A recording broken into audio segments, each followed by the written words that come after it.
This is Christian Baxter, and you're listening to Yours Truly, a place we go to think out loud.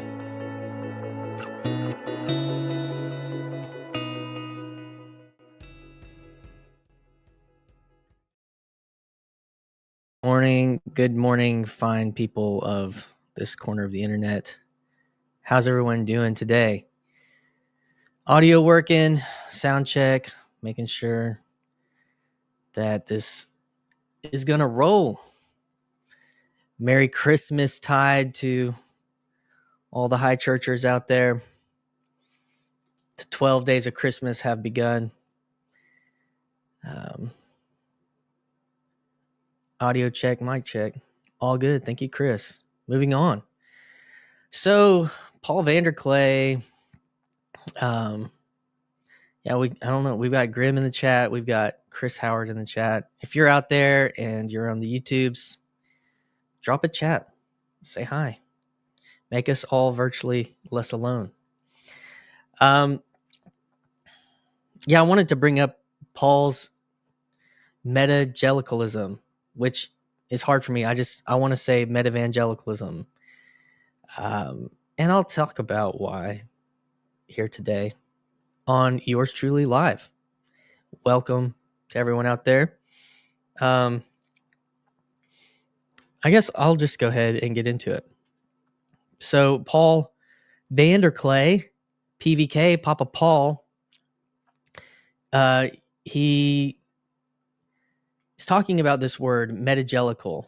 What is the now? What is happening in the liminal times, in the world-ending times that we live in, are living through, or going through? And I think that's kind of the idea of what's on the other side. We are in an in-between time. We've watched things break down. We've watched institutions crumble, deteriorate, and we're in this digital space trying to make sense of it all. And we're bumping into all sorts of ideas, philosophy, theology, cultures. And as we're passing through this, we are anticipating maybe what is on the other side.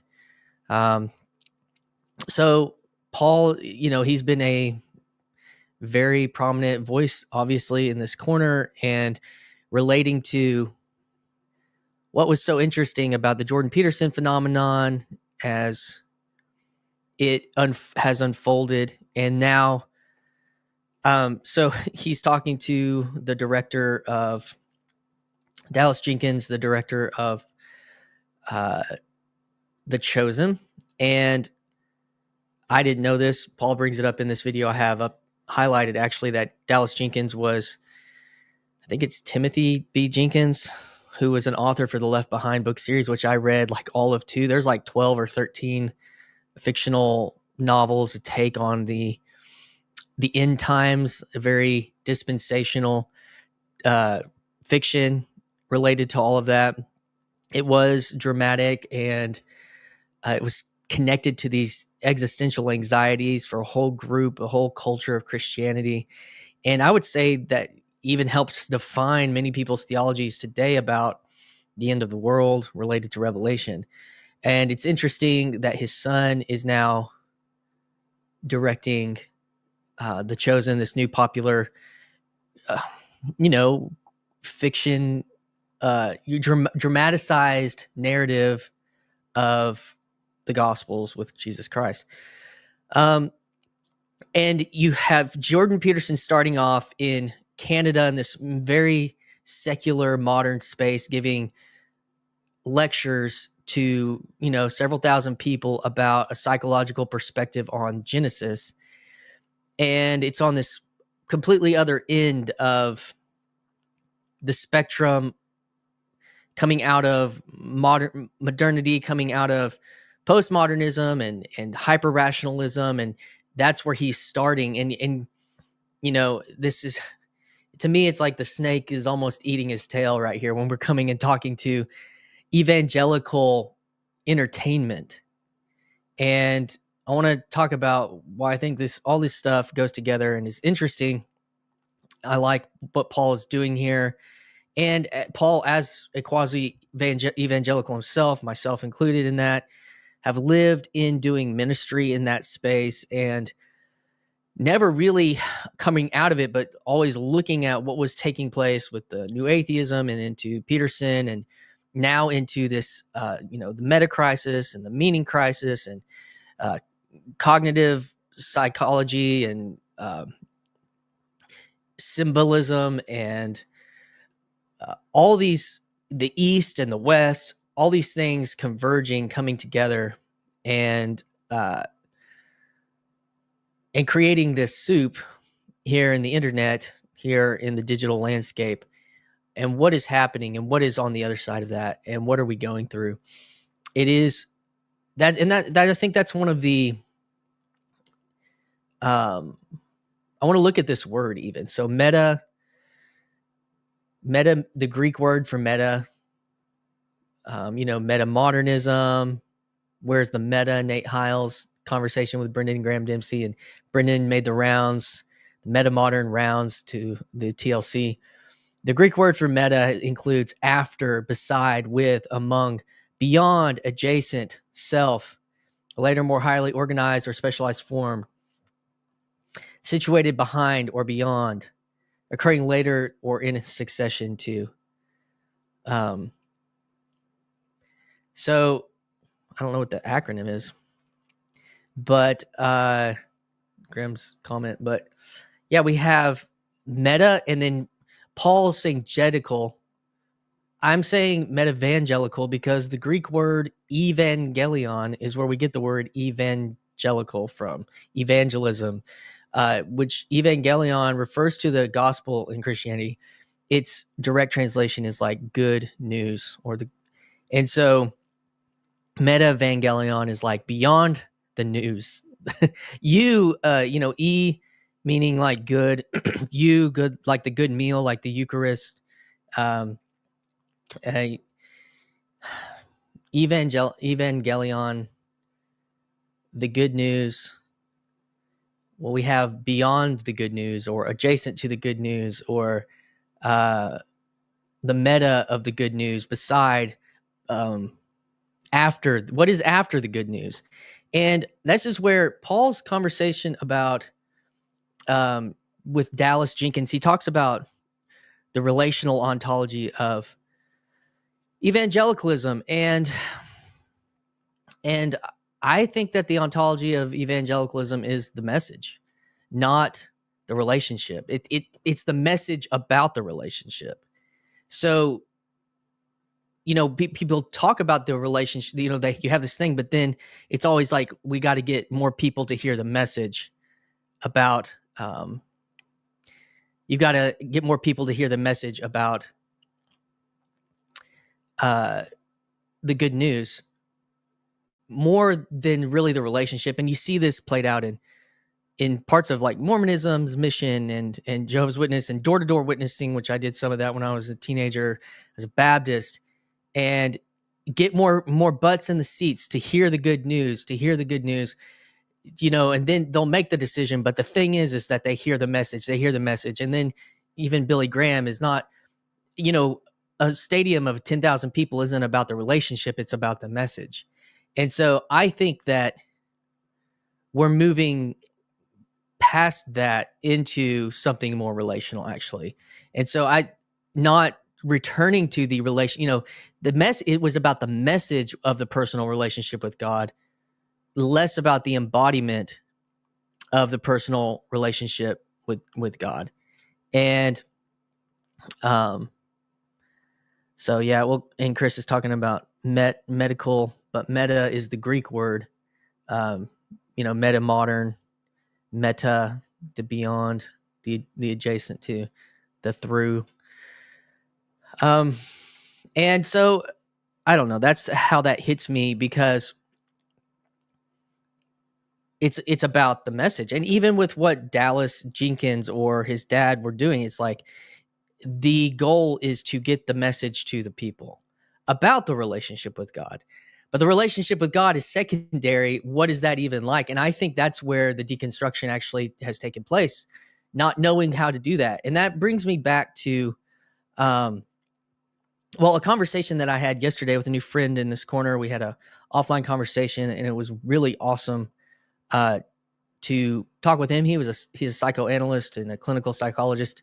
And we talked about, this guy, Zach Stein.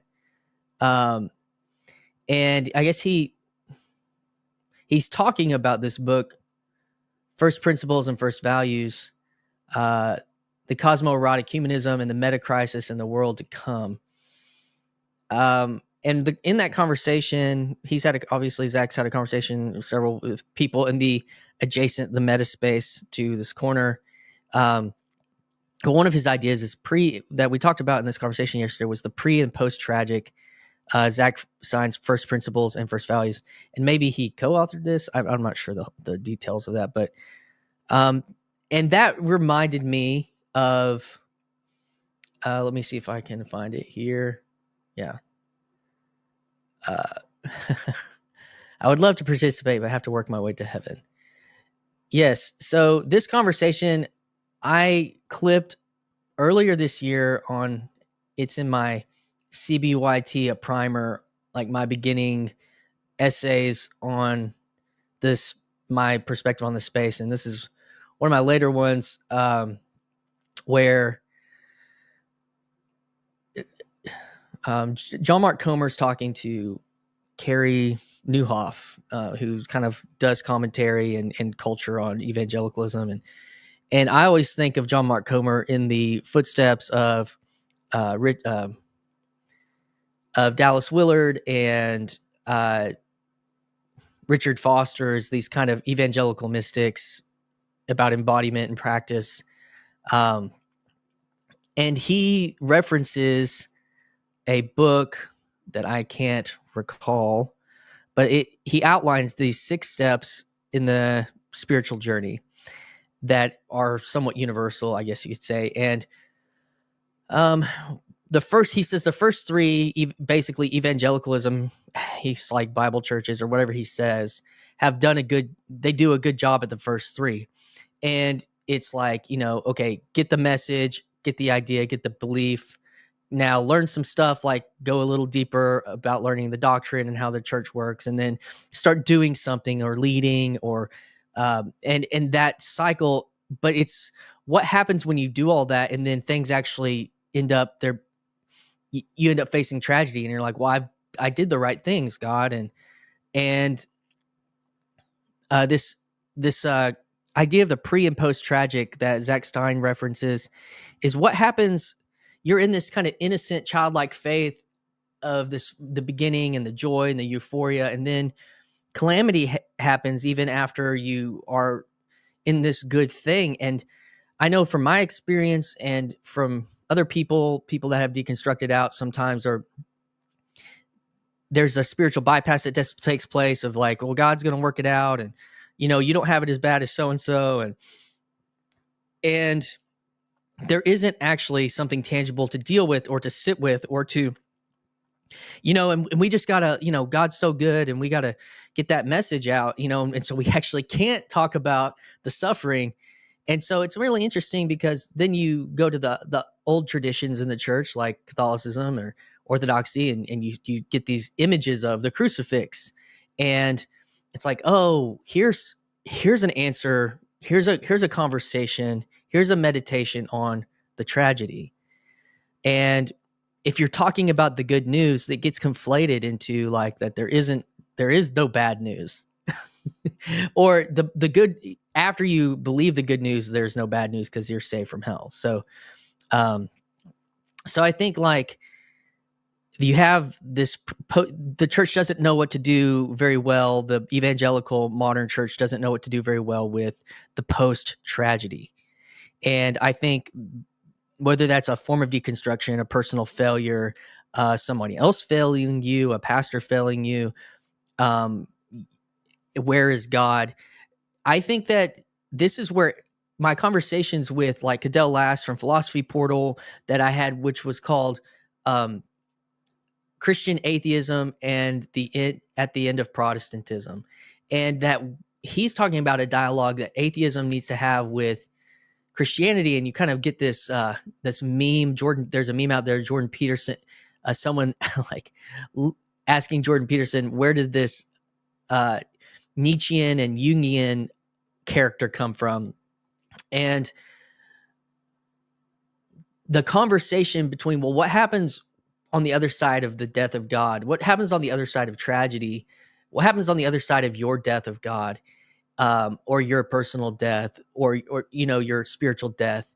And we haven't had good answers. And something like, philosophy and psychology being reborn into these ideas with these ideas, and then they're attached to your identity and your history. And that's where some of this meta-vangelicalism, I think, what's being reborn and what's kind of on the other side of the meaning crisis, and on the other side of this, post what has happened, the end of the world, in a way, post tragedy, your personal death of God, your personal death of evangelicalism, your personal death, like Luke was in here earlier, like when he left evangelicalism, like it was a death, and he being reborn in this new space and mindset. But you don't, Jesus came back in his body. It's not like there was you're just completely disconnected from what happened to you. And I think when I look at what takes place in the meta-evangelical space, if we're going to call Jonathan Peugeot a meta-evangelical, and Jordan Peterson a meta-evangelical, and and Robert Barron a meta-evangelical, is like, they've all been like, Robert Barron was one of the first parts of Catholicism to really take this medium, and he called himself an evangelist in the gospel seminar. I watched the first one, which was the introductions, or most of it, and he describes himself as an evangelist. And it's so interesting to hear a Catholic say, yeah, I'm like Billy Graham, but he is like a descendant of Billy Graham in so many ways. And then you have Jonathan Peugeot, who was a missionary, like a Baptist or low church missionary. And it's just like, that doesn't exist anymore. He's just an Orthodox. All the Protestant converts to Orthodoxy just now are only Orthodox. The past parts of their identity and their evangelicalness isn't being integrated on the other side of that. It's just completely dead. And I think that is a big part of what's going on. Let's see what else we've got here. Talk about that. So when in this conversation between Karen Newhoff and John Mark Comer, they get to the point about the spiritual life. Like, so when people kind of get into that stage 3, they're leading, and then the tragedy strikes, and then they don't know where to go. They may hop to another religious system. And he talks about careerism and kind of the woke, or the race, or LGBT stuff. And that becomes like, and you just start the cycle over, in that you don't actually possibly deal with the suffering or the deconstruction and that you're laid waste to. You're starting it over. But the real spiritual, or the fulfillment of the spiritual journey, or the arc of the spiritual journey, the narrative reality that we would see in something like the life of Abraham and the patriarchs and Christ, is there's this integration of the tragedy and a furthering. And then there's, 7 years in the desert. There's a journey to Canaan. There's 40 years in the wilderness. There's 40 days in the desert. There's this space. And then there's a reemergence with the wisdom gained through that trial and purgatory. it looks like kind of, and Comer says in that study, it's like you kind of looks like that first faith, that first childlike faith, and it is another type of childlike faith. And this is also how apparently Zach Stein does the pre and the post tragic. Like it looks similar to the first thing, but there's a difference because now the integration has gone deep and the wisdom's there, but now maybe you're reemerging and you're serving again and you're helping again. But he was also saying that, or you've gone through this reflective state during that trial, therapy, Enneagram, but they say sometimes people get stuck on that level, that then you have to do again. You have to integrate the understanding to the other side. And that what I think I made on Paul's post about meta-vangelicalism, I don't have the comments aren't on this like reading view of this. I made a comment saying, I think that my 2 cents is that part of what is taking place is that the layperson, the autodidact, now is integrating philosophy and psychology into their faith, and that had previously been divorced. Not, those things are dangerous. Eastern philosophy, psychotherapy, those types of things, they are outside of the realm. But in this reenchantment of the whole world being like modernism pretended like there's these things that you break apart the world and there's the religious part of the world and the secular, and these things don't. But if it's a whole enchanted world, all these things are part of the whole. They are, and we are reintegrating the church fathers and the old traditions and our Jewish connection and heritage and now we're even integrating the atheist and the non-theist. And so that's this image.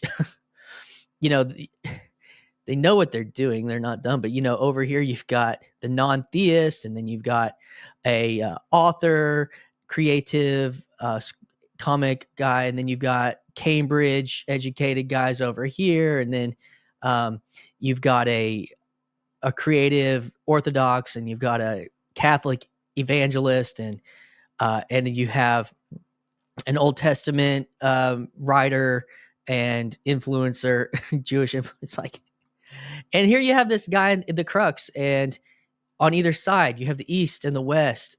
And I think that it is going to be a singularity when all this comes, when this stuff, and maybe we're in the singularity, when the East and the West, in that Tao image come together. And there's a piece of the East and the West, and there's a piece of the West and the East, and there's this dance. And so, and the conversation that I had with Cadell, and he's like, the image of the cross was like, and then he uses the Trinity in his philosophy. And it's like, I'm no longer afraid of these theological terms. I need them. I'm no longer afraid of these religious images. I need them. I need to integrate them. And what's on the other side of that? Like, it's like, oh, well, he hasn't gone far enough. It's like, he's on a journey. Like, that's the other piece. And I gave a shout out to Mark Parker on a stream. He talked about his Eastern perspective being in kind of a low church, family church that he's attending. And, it's all about that decision about the message. Just, you have to make the right decision about the message. And he's like, there's a big problem with that. It's a journey. And the journey is the way through. And so we're, the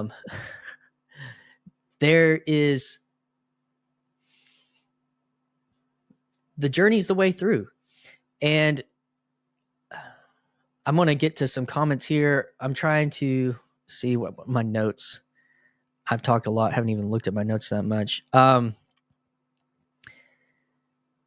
What is happening? We're in the liminal space, and I'm so late to this conversation. I don't want to pretend like I'm making some revelation. The modern space has been like going very strong for, years now. And there's like, specific ideas about that, but it's just my own personal integration in this kind of communal public space on YouTube and in this conversation. The digital has, and this was on an old video of mine, the digital has eaten the walls of the church. And Paul kind of talked about that in his meta-evangelical conversation, is like all these things are bumping into each other and they're spilling onto each other in these ideological, theological soups are spilling into each other. These bubbles, the walls that normally would have popped the bubbles are now not there. And the bubbles kind of like coalesce, when a bubble lands on another bubble, and they're talking and going through this change and creating a new structure. And that's what's happening in this liminal space, in the digital space where the friction is low.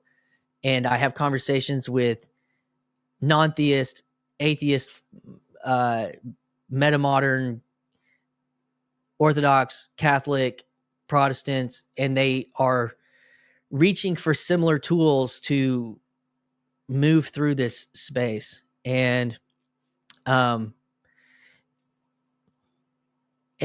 do believe that I had this conversation with Matthew Parlato that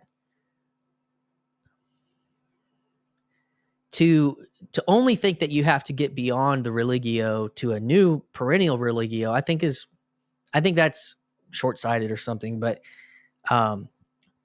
that coming, the kind of Jordan Hall move is to come back into the religio, into the relationship in the religio that then comes into deeper spaces with into worship that allows for a pursuit of the transcendent in the practice. Let's see. The other thing that he brought up in this conversation, and he actually has another. Well, I guess it's in the X stream. He has this. I listened to this Jonathan Rami, who plays Jesus in The Chosen, which I like. Paul, I haven't watched The Chosen. I kind of had his same gut response to being inundated in evangelicalism for so long. It's just like it's another Christian X thing that you're just kind of like, ugh, and I'm sure it's better than that. It's getting all sorts of attention and garnering all sorts of praise. And this kind of thing, it's what's interesting about this conversation with New York. It's when the New York Times is taking the Jesus actor seriously, something's changed. We're on the other side of something. This NPR serious conversation with Jonathan Rami is on the other side of something, because to me, I was watching there was a promotion for a movie on the Angel Network, which is like Netflix. And there was this, I can't remember, the big Christian actor guy, or not a Christian. There was an actor I recognize and it's being produced by Angel streaming network. And something about Christianity is beginning to win the entertainment war in the culture war, not like the ethical war in the culture war, but like seeing the entertainment landscape change in this way.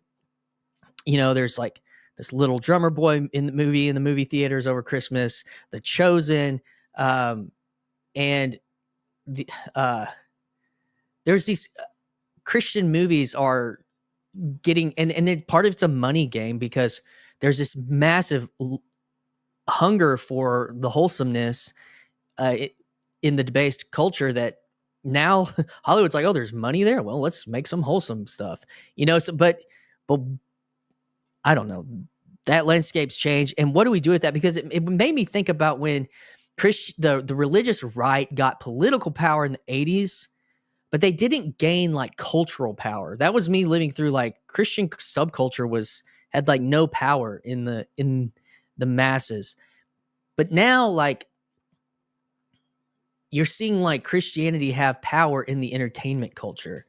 And you see, like, even with like Russell Brand's conversion and the conversations that he has, and even some of the Christians being on Rogan and Theo Vaughn and these different things, these kind of conversations, this is something that's on the other side of the old world.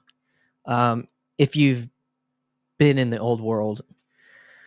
And TLC is something like where the snake catches the tail on the full circle. And I think that's what it's interesting to listen to Paul. You go through this whole cycle of the watching the Peterson phenomenon and being on the other side of new atheism and scientism and then the woke culture. And then like 7 years later, you're like, we are in a different world. And we're just at the beginning of it. And these conversations that TLC's having is at the tip of the tail, the head eating the tail, coming full circle. Which brings me to this. This church says Christ. I'm going to poke at this a little bit, but they recently, this came out 4 weeks ago, 57,000 views. This is a hilarious pilot episode where we dive into the daily antics of a church staff trying to juggle tradition, modernity, and everything in between, choosing the perfect carpet in the fellowship hall to navigating the never-ending worship wars. It's a Lutheran megachurch in wherever this is at, doing a spoof on The Office. And that just... that screamed to me, I mean, cringe in a certain way, but it screamed to me how far behind, like, certain, like, traditional church cultures are just now playing in the trying to, like, connect to pop culture, which evangelicals been doing for 20, 30, 40 years. And evangelicalism's coming into that. And it's like this Lutheran church is just now like, oh, let's make a spoof on The Office. And I remember being at a camp in 2006 and the staffers made this series that was a spoof on The Office. And and that was almost 20 years ago. And they're just now, this church is just now like trying to make that connection. I'm like, wow. So there are spaces where the church is like 20 years behind. And this is what that said to me. It's a funny little quip, but it's like, who's this really? What is this? Who is this message for? Is it to reach the next generation?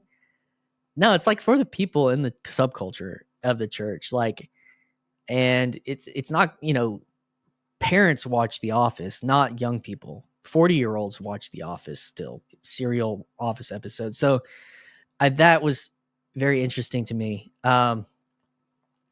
And so, this is like, so what do we do? This is the sermon application. How do people maintain their faith or maintain their, how does it keep going on? And I think this is what's interesting in a connection with Peterson and Min, the influence of the father on the faith practice of his children. Mother attends church regularly, father's not practicing. Children will attend church regularly as adults is 1.5%. Mother and father, it's 32%. Father attends church regularly, mother's not practicing. Percentage of children attending regularly as adults is 44%. Who knows, like, statistics and all these types of things, but one of the questions I had in that was had with me in that conversation with a new friend in the corner offline conversation was, what do you do? What do we do with our children? Like, how do we, and I do think if you have all the right ideas about faith, is that going to be what's helping? It's like, it's in small decisions that we make. It's in a type of faithfulness. And I work, like, am I catechizing my kids very well, or no, like, in a certain way. But I am believing that, like, my seriousness about faith and our participation in church is real, and it is this is who we are as a family. Like, that's identity all the way through. That is what is deeply important. And I think that's what we're looking for is coming into another part of the big question is identity. So our identity as meta-evangelicals, maybe. I I don't know. I don't know how successful this was in my stream of thoughts, and I haven't done a live stream in a while, but Paul's meta-evangelical conversation kind of connected and went with this other conversation that I had, and I had some time and I want to get this out there, and it's Saturday morning. So yeah, I'll probably like clip this into its own thing, but I do want to open it up if there's people out there that want to hang out and do some virtually not alone conversations today here in the internets. I'm down, so I'm gonna drop the link. If anyone's out there, come on in. The water is fine. Let's talk about it. I'll go back through some of these questions while people are maybe might come in. Let's see.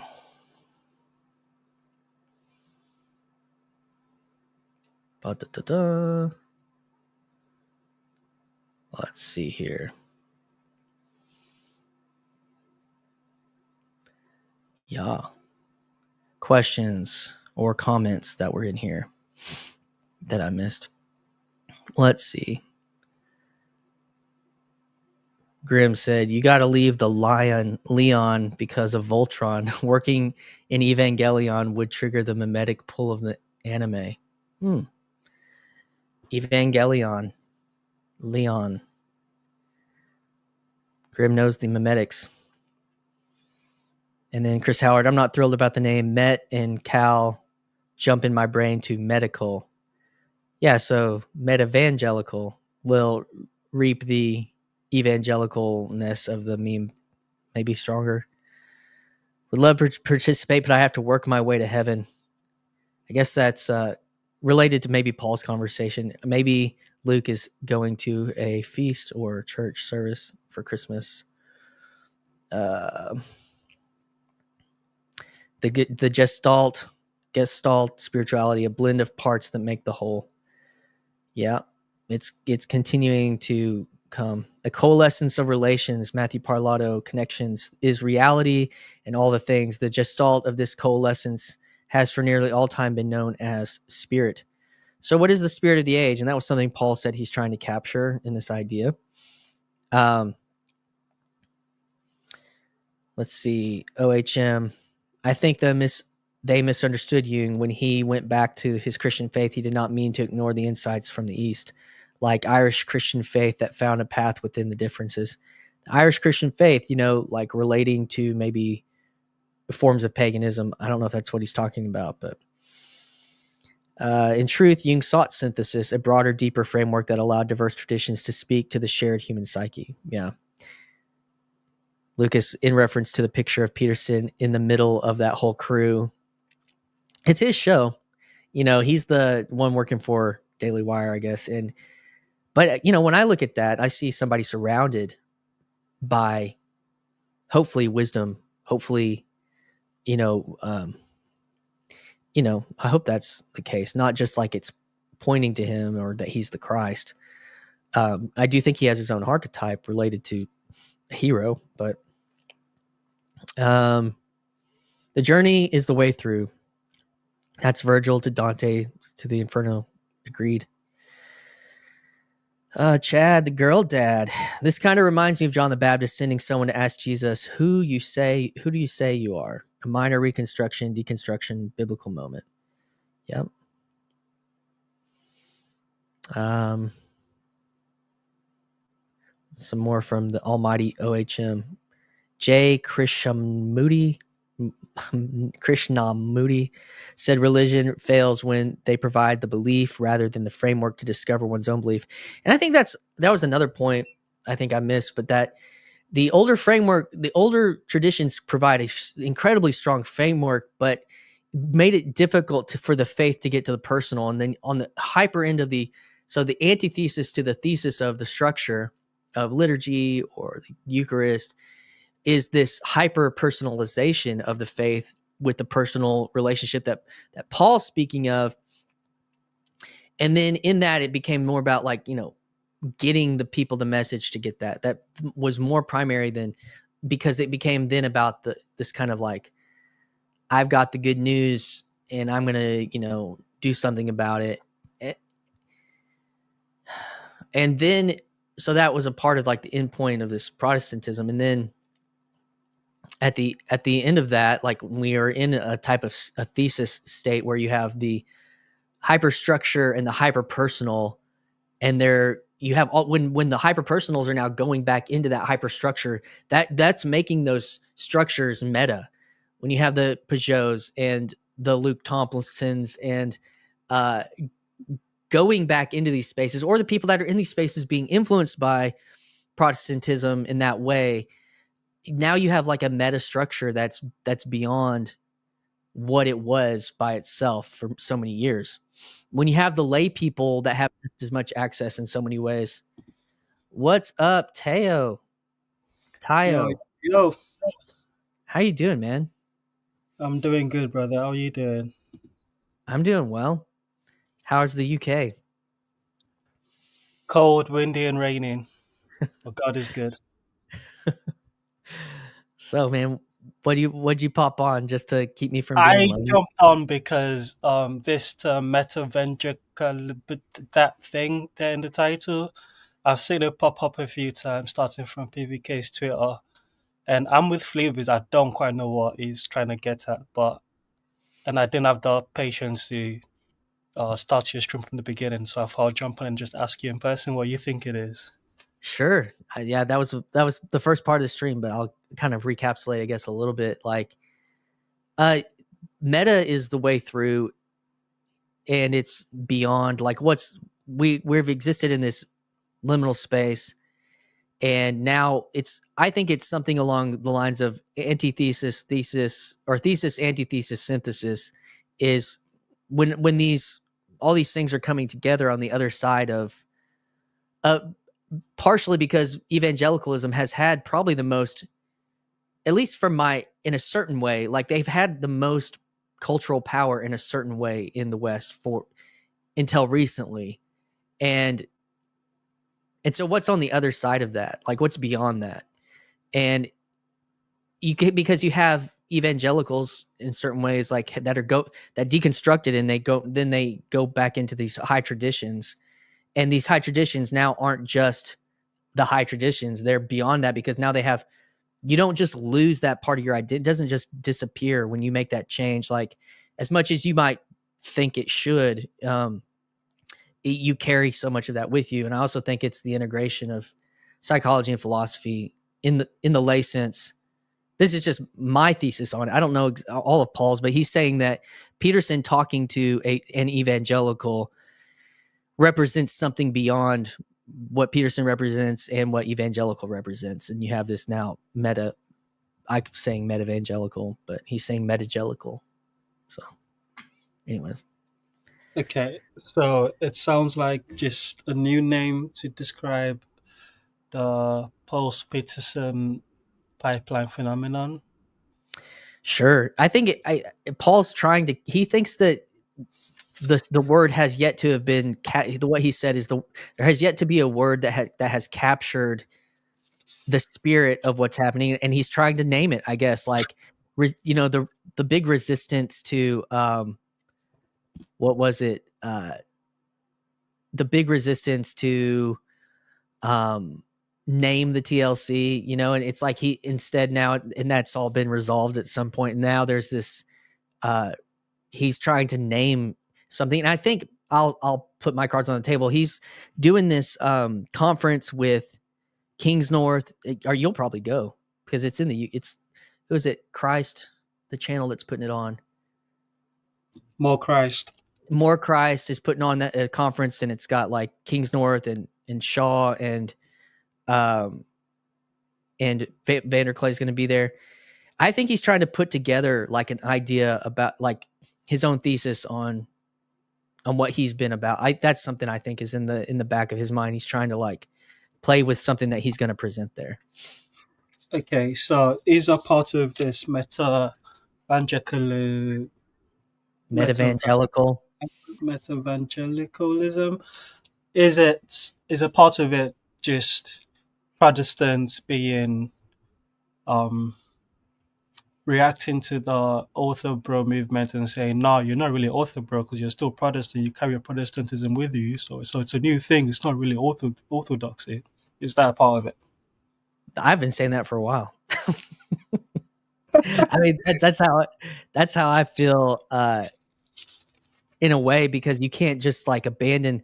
You actually have to. It's unhealthy too. I think you have to embrace. And when you see all these guys being like, "Well, I can't evangelize because I'm Orthodox or something," like, but you see when you see their work on YouTube, and it's like, what part of them that was so powerful in their evangelicalness that they carry with them, that the people that were raised maybe in that milieu haven't, like, that's not a big part of their identity. And it's, as a result, it's the West's and Protestants' influence on that is not real. I think it is very real. So I mean, I think that's part of it. That's, what is it? Matthew's like, Prots change the world. We're all Protestants now. I've heard, I've heard Cadell even say that on a degree, like, because everything influences everything, and so I don't know. That's okay. No, thank you. This has been helpful. So I'm getting a little bit better understanding for what it is PVK is going on about. Yeah, he's got a Twitter thread that I guess he's trying to say. I think it has something to do with where also evangelicalism is in the culture, and it is becoming actual pop culture, not just a subculture. And I think that is something on the other side of it, because the Chosen's popularity, people, even bigger name actors, like participating in these Christian productions. And the thing about it is, I think even the interesting thing is that the guys from The Chosen, the actor from The Chosen and the director, like, they met at a mega church doing high level mega church production. Like, people don't realize, I know you know this, Teo, but like how much innovation has been cooking in the megachurch scene. Like,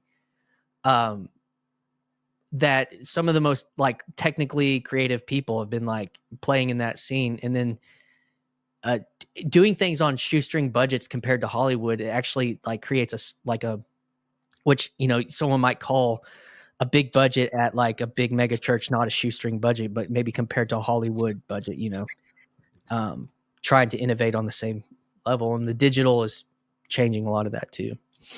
But, well, if the movement involves giving Protestants more credit, I will blindly follow and affirm that movement.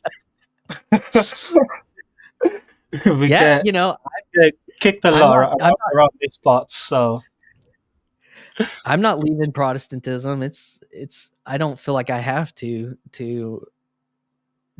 I don't know, like, journey through this. Some people do feel like they have to, but it is important though, like to note just how big the internet is. I'm always amazed when I discover the new recommendation in my algorithm. I'm like, this person has 2 million subscribers, and there's a whole ecosystem of community, quote unquote, around them that's very aware of the lore behind the channel and this. So I guess I bring that up to say there's a sense in which online allows you to create a big enough buzz to think that you're more than a subculture, but there are many massive subcultures across this. And I'm not saying it's only just that, but a huge part of the quote unquote online revival is just the affordability that the internet's. Yes, the digital removes the friction that, having to be in a place to be exposed to the ideas or the culture. I had to be at this place talking to that person that was there. Now, that's still important. There's still real relational networking and information that you can get at a coffee shop that's not going to be shared on the internet. There are levels to it, but there is an actual reality that we are seeing, like, massive change as a result because of that. I don't know what this comment's talking about. Negative world thesis. I don't know. Maybe I've heard that. How does That's the Aaron Wren thesis of Christians going from a positive to neutral to the negative world. And I think the question is actually apt because if what you're describing is reality, then we're back in a positive world in that framing. Yeah, I think that, I've got like some young hip people using the word wholesome a lot, like, and not a pejorative, but like, oh, that's kind of nice. And that's, I guess, maybe a positive. And I don't know, also the negative world thesis of like, you're all going to hell. It's to do with how the broader culture perceives Christianity. So does Say it perceive that again. the thesis is to do with how the broader culture, the mainstream culture, perceives Christianity in particular.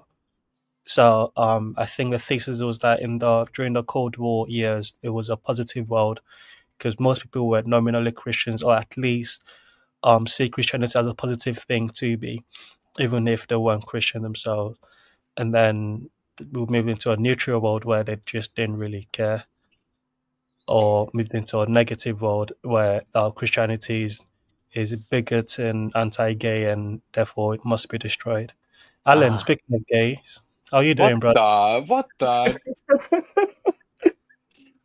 tarnation's going on here? We got this UK. What's up, guys? Grace. The tarnation. I came to Americanize it up, okay? I was just finishing up my chitlins, my cornbread this morning. Yum. Yeah, this is a good conversation. I also just wanted to jump in and say hi to you guys. But I guess one thing that I like always come back to is I remember reading a book, A Short History of Nearly Everything by Bill Bryson. And I think it's there in that book where some scientists were announcing, some Japanese scientist was announcing like they had discovered that eventually like the star, like a long time ago, eventually like the star that our Earth orbits would die out. And in Japan, they were saying like, hey, could you actually announce that news on the weekend because we think that it might have a negative effect on the stock market? And it's like, well, that's the star's not going to die out for a long, long time. The idea that that would have any effect on the stock market, we're talking about, billions of years, or whatever it was, millions of years. The idea that that's going to actively affect the stock market is sort of silly, and that's sort of the joke. And the reason it, made its way into this book is because just shows humans' inability to think at the right level, like, oh no, this is bad news. So, maybe we should sell our stocks. Maybe, that'll affect the market. And it's like, that's not exactly the correct level of analysis. But I kind of can't help but think that sometimes the evangelical, like the forces that we're talking about are so big in terms of Christian history and like Orthodox versus Catholic versus Christian, like Protestant versus Christian. That's one of my favorite things is when my people in my church will still say it's Christian versus Catholic. And it always makes me giggle that people still say that. But the point just being of like the meta forces that have caused people to become Orthodox or Catholic, like we're not just going to resolve them, and certainly we're not just going to resolve them by like, well, now we got the best, the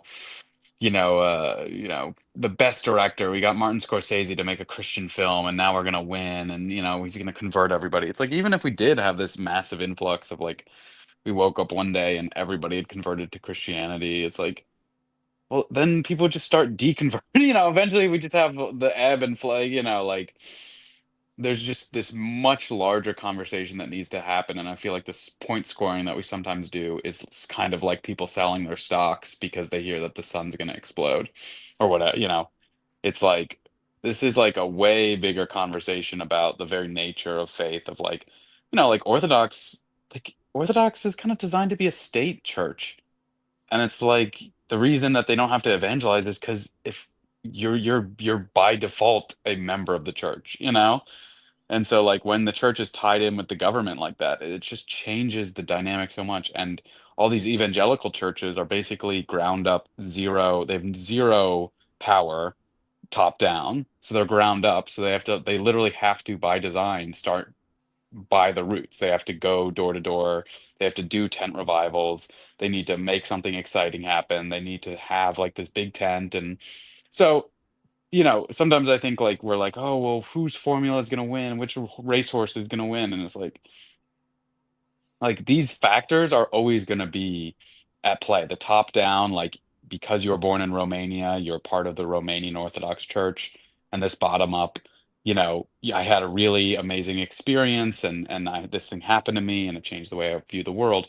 Those are going to like be two forces that are just in play for the rest of our, basically forever. So um, I don't know. Maybe this is too meta, but it's just like I think the point scoring are like, oh wait, all these ortho bros I are don't think it's converting. being done for point scoring, though. I think that's an uncharitable way to take what either PVK or Christian have been saying about it. It's not so much point scoring. It sounds to me more like uh, they see a quote unquote new species of Christian being born, and they're trying to name and describe it. Not so much to say, oh, this is one of ours, but to say this is weird and this is new. What's going on there? And I think it's productive to investigate that, because it is weird that we've got Paul Kingsnorth giving a speech about how Christians aren't being Christian enough. First things first, where it's Yeah. supposed to be orthodox, like you said, which is meant to be a state, you're born into a type faith, but he's doing a Protestant, Kierkegaardian, if you will, spiel at the church. So I think there's a lot there to go through. Yeah, and that to me is, it's not like, oh, these churches are actually evangelical. That's not really what I'm saying. I'm just saying that you don't abandon the things that make that, like, as much as you try. If you think that you should, or you don't integrate them on some level, like they become the shadow, and it's like, I'm not, there, everything that was, I've abandoned all that, and now I'm this, and I don't think that's a great approach. It's like, and I think you can just see it in the culture that's developing in this space, or the adjacent spaces, like, it, like Father Damick did like live production design. It's not going to be hard for him to do like multimedia work as an Orthodox, and that stuff that's just real. And the nature of being told your whole life that you need to share this, the goodness of what you are a part of, is drilled so deep into the evangelical Protestants, like subconscious. I think that continues to play out. It doesn't just disappear. And I'm not saying like a point score. I'm trying to like state something I think is real for everyone. And that as a result, there is becoming, and we are headed towards a type of synthesis that, because even to your point, Alan, like when you said, the Christians and then the Catholics, like that as that dissolves into the Christians, which practice different embodied forms of the faith, then we come up to this estuarial space like this. And then and this is to, like, Brendan Graham Dempsey talks about the meta-modern idea of toggling. And then you go back down to your, I don't know what churches you guys go to, like, and Snake handling. you practice in that space, but you're not afraid or to be exposed to other things that happen when the tide comes into the estuary, and then you flow back down into your embodied practice. You're going to get stuff. You're going to get some of the salt from that, and they're going to get some of the fresh water from you. And it's just going to and as a result of specifically of the digital nature, the low friction, that those tides aren't blocked by walls and by confessions in a certain way anymore. They're, the friction between those things is so much lower. That's how I see. I'm not. What is it you see that leading to? You said it leading to a synthesis. Yes, it's Gerard Hegel. Hegel's philosophy is thesis, antithesis, synthesis, and I do feel like Broski, you're gonna have to explain that. People drop a lot of philosophers' names that I sort of I'm trying to pretend get to better at that. understand. Actually, I did it on purpose because I usually don't drop any names because I can't ever remember them, and I feel like then I just start saying it's like something I know or whatever. But Okay, you know what? Yeah, I get it, but can you slow it down for the dummies at the back like myself? thesis, Yeah, it was the synthesis, Hegelian Wittgensteinian synthesis that is yes, and transcends then metaphysics. Yeah. yes. So, I know what you're talking about, Christian. hey Rick, what's up, man? Hi, Christian. Hi, Alan. Hi, Teo. Just thought I'd So- jump in. Good to Hey, see you, man. Rick. Is this the same Rick I've been emailing? That's correct. Thank you Hey, so man. much, Christian. You're welcome.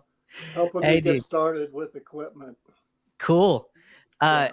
I'll finish this thought and then, but for Tao is like, I think something like modernism and postmodernism is thesis, antithesis. I think something like historical, traditional, structured churches, state churches, Catholic, and then Protestantism and the personal relationship of evangelicalism is like thesis, antithesis.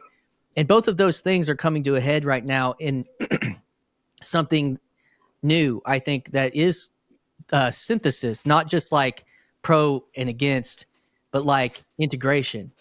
And it's happening because I think large in part because the digital is creating low friction access to hundreds of hours of philosophy and psychology and theology that was inaccessible that you can do in your found time. And then you can create spaces like this where you can have the Socratic dialogue to go back and forth about these ideas, like what Alan just did with us. And then you go into, you take these things and you start suggesting things at your church or your local embodied religious practice place. And it like starts to change those cultures because you're a person.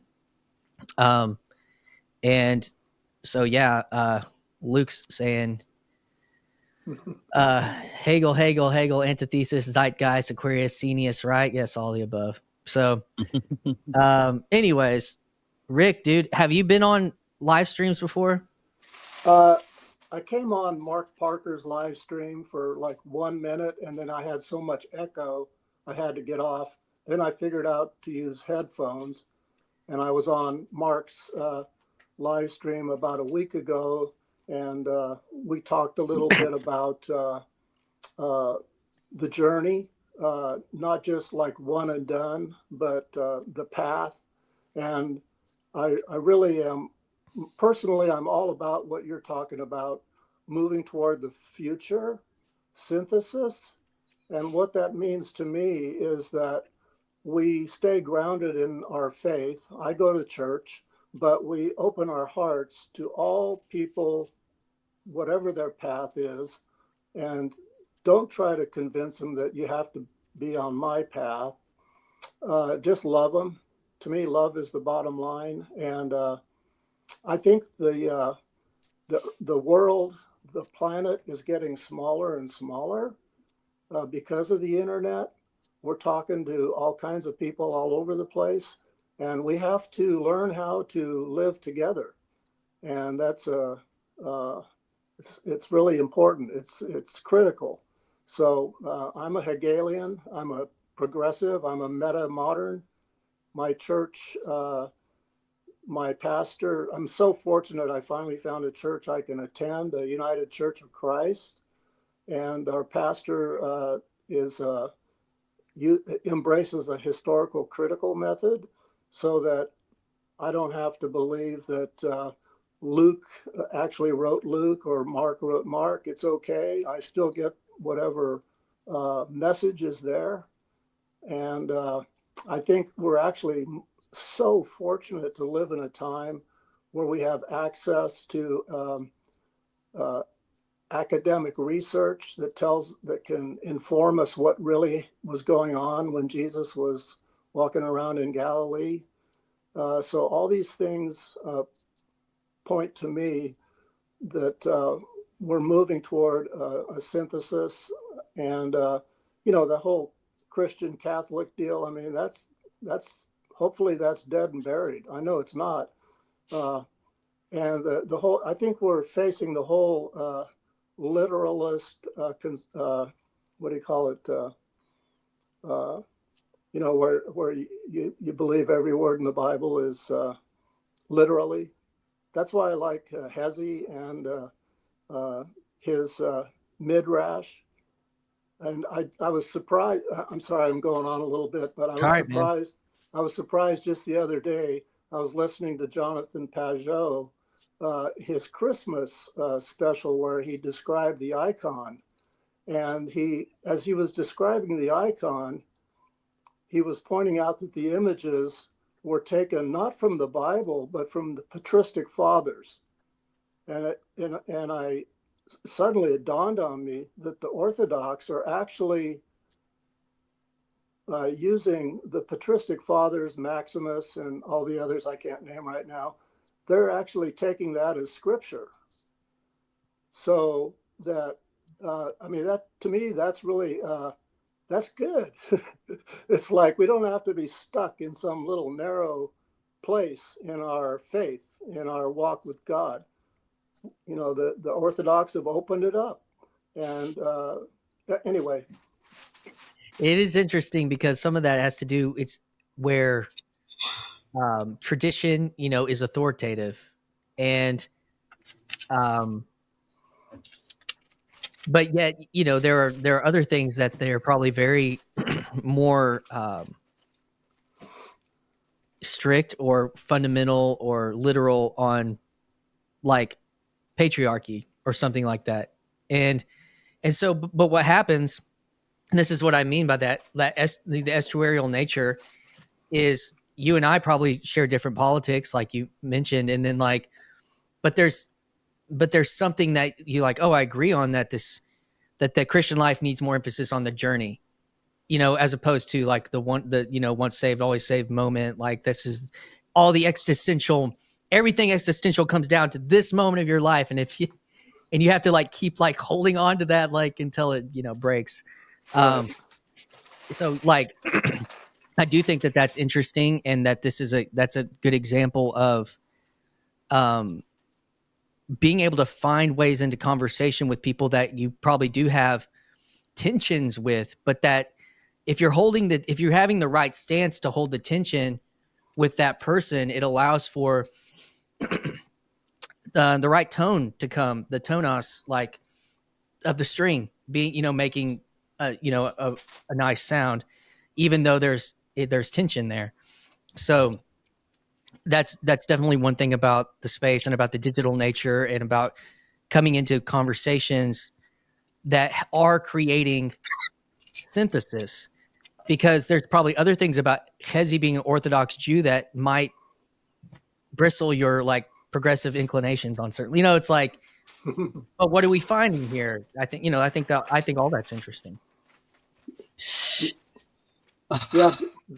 I love to learn. I'm one time I think you were interviewing, I can't think of her name, but the title of the talk of your interaction was Information Addict. And she's living in the Netherlands now. Cassidy, yeah. Information Addict. And I thought, man, that's the truth. It's like, I just keep building, so I love to learn. And Hezi, he said the other day, Jesus was a Pharisee. And I'm like, what? Jesus was a Pharisee?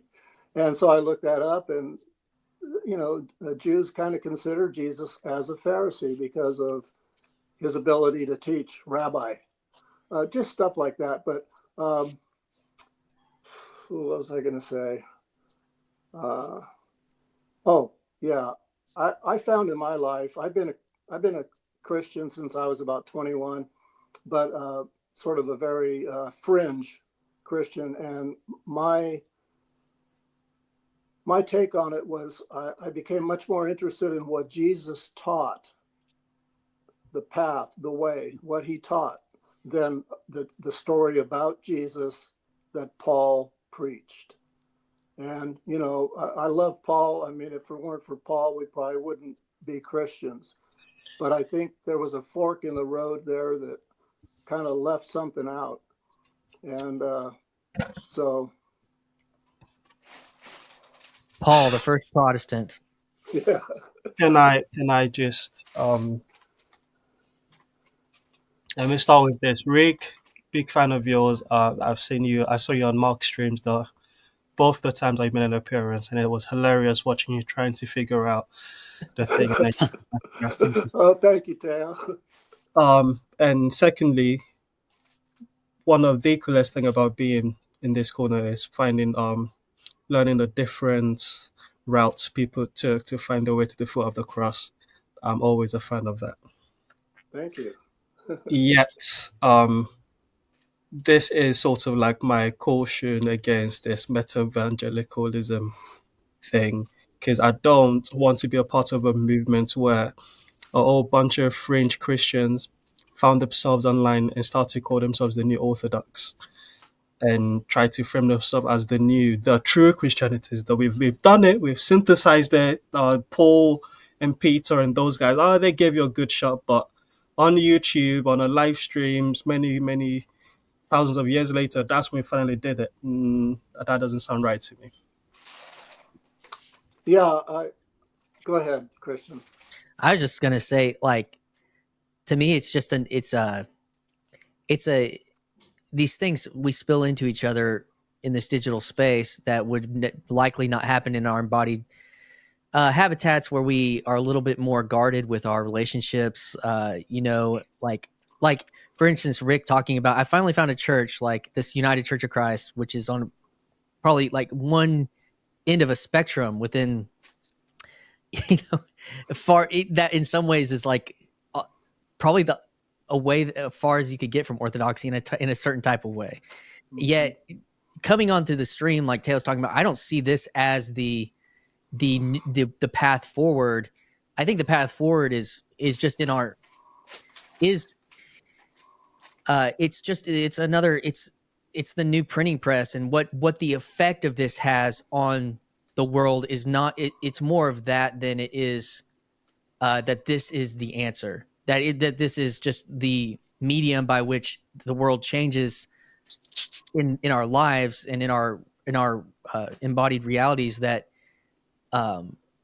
has the effect. Like, it's not like the printing press was the new thing. It's what the printing press allowed that became a new thing. And the new thing might not be like a new church. It's just that all these churches and all, you know, they are different as a result. And I think that's the thing. I probably my biggest critique of the meta modern thing, the perennial idea of there being a next in a certain way, is that the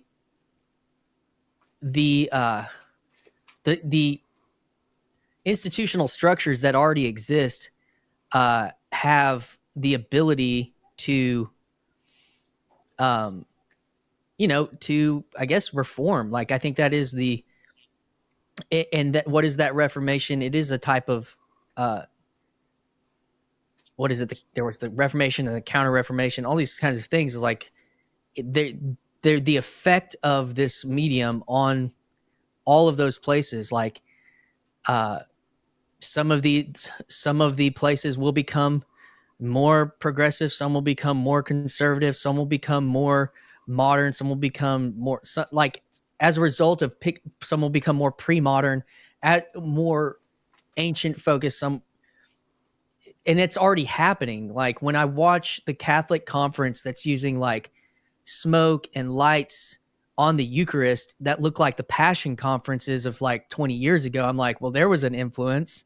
Like, that's already happening. And they're having a rock band, and the nuns are down on their feet or down on their knees, like singing Carrie Job songs. I'm like, what is this?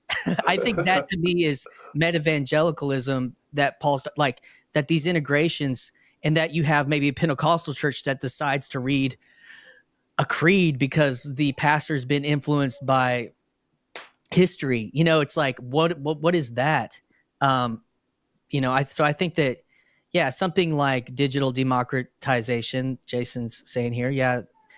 So The go ahead, whoever. sorry.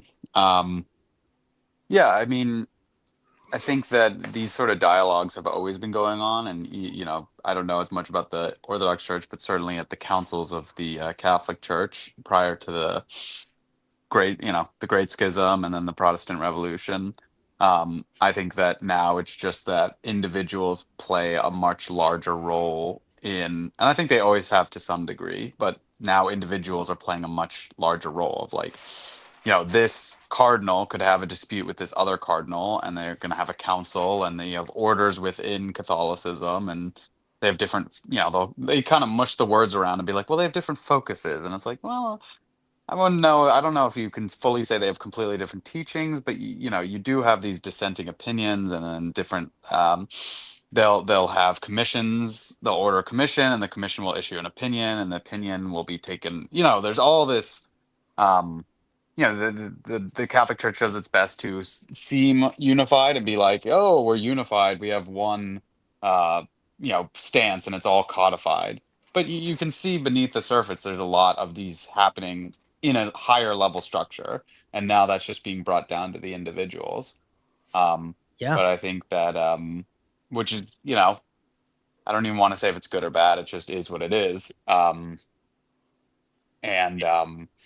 But I think it does mean that as individuals, we need to be careful to, because I think the individual sense is just to throw out everything. It's just to be like, I will be the purveyor of all truth, and it's just like one fact that you learn can really flip your whole worldview upside down. So, you know, respecting traditions, respecting things that have been here for a long time, respecting teachings that have been here for a long time, in my mind, is a good idea, because it's like, yeah, I can't stop the individual from coming to his own conclusions. I can't stop individuals from learning or anything, and not that I necessarily want to, but it's also that you just see the chaos that comes out of just people, you know, the new age, like, oh, well, you can just believe whatever you want, and then these structures just instantaneously collapse. And you see that with, you know, within Christianity and the mega churches. You see that in like new age religions. You know, there are all sorts of documentaries about cults these days that last like 10 years. It's like a long-lived cult. You know, it's just like these sort of really new religions, you know, they're like, you know, they're short life history strategists. They live really short. So the point of this little dialogue is just to say, I think we need to be very careful about if we're going to be explorers and like we're the little cosmonauts going out into space and being like, well, you know, before we were bound to this earth, but now we can explore ideas and we can read Hegel and Aristotle and we can come to our own conclusions. It's like, well, that's true. That's not an untrue statement, but it's very dangerous. You know, like be careful, because one bad line of thinking, one sour thought, you know, like, you know, all the evidence could point one way, and then you get one more fact, and it suddenly points the exact opposite way, and it's like, oh wow, that's, you know, I mean, there are even cases of cults where the leader said, like, I heard about one cult where the leader now is like trying to undo all the damage he did. He's like, oh, I thought I was helping people, but it turned out I was hurting them. So he didn't even do it out of malice.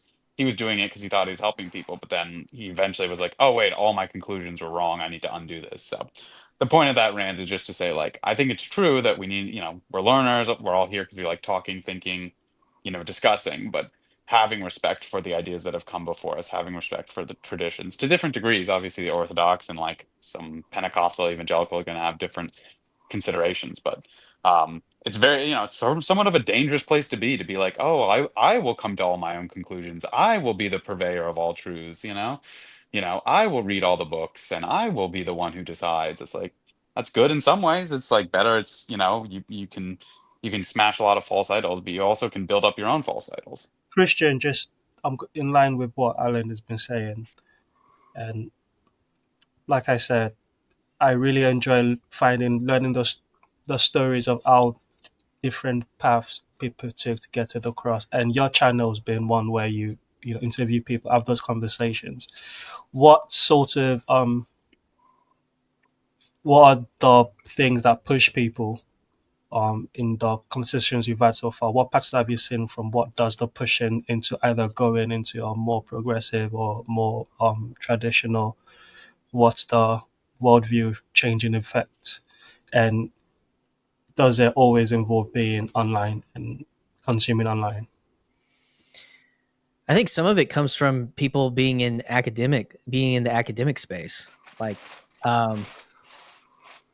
like my conversation with Cadell, he's got a PhD, master's, philosophy, anthropology, that kind of stuff.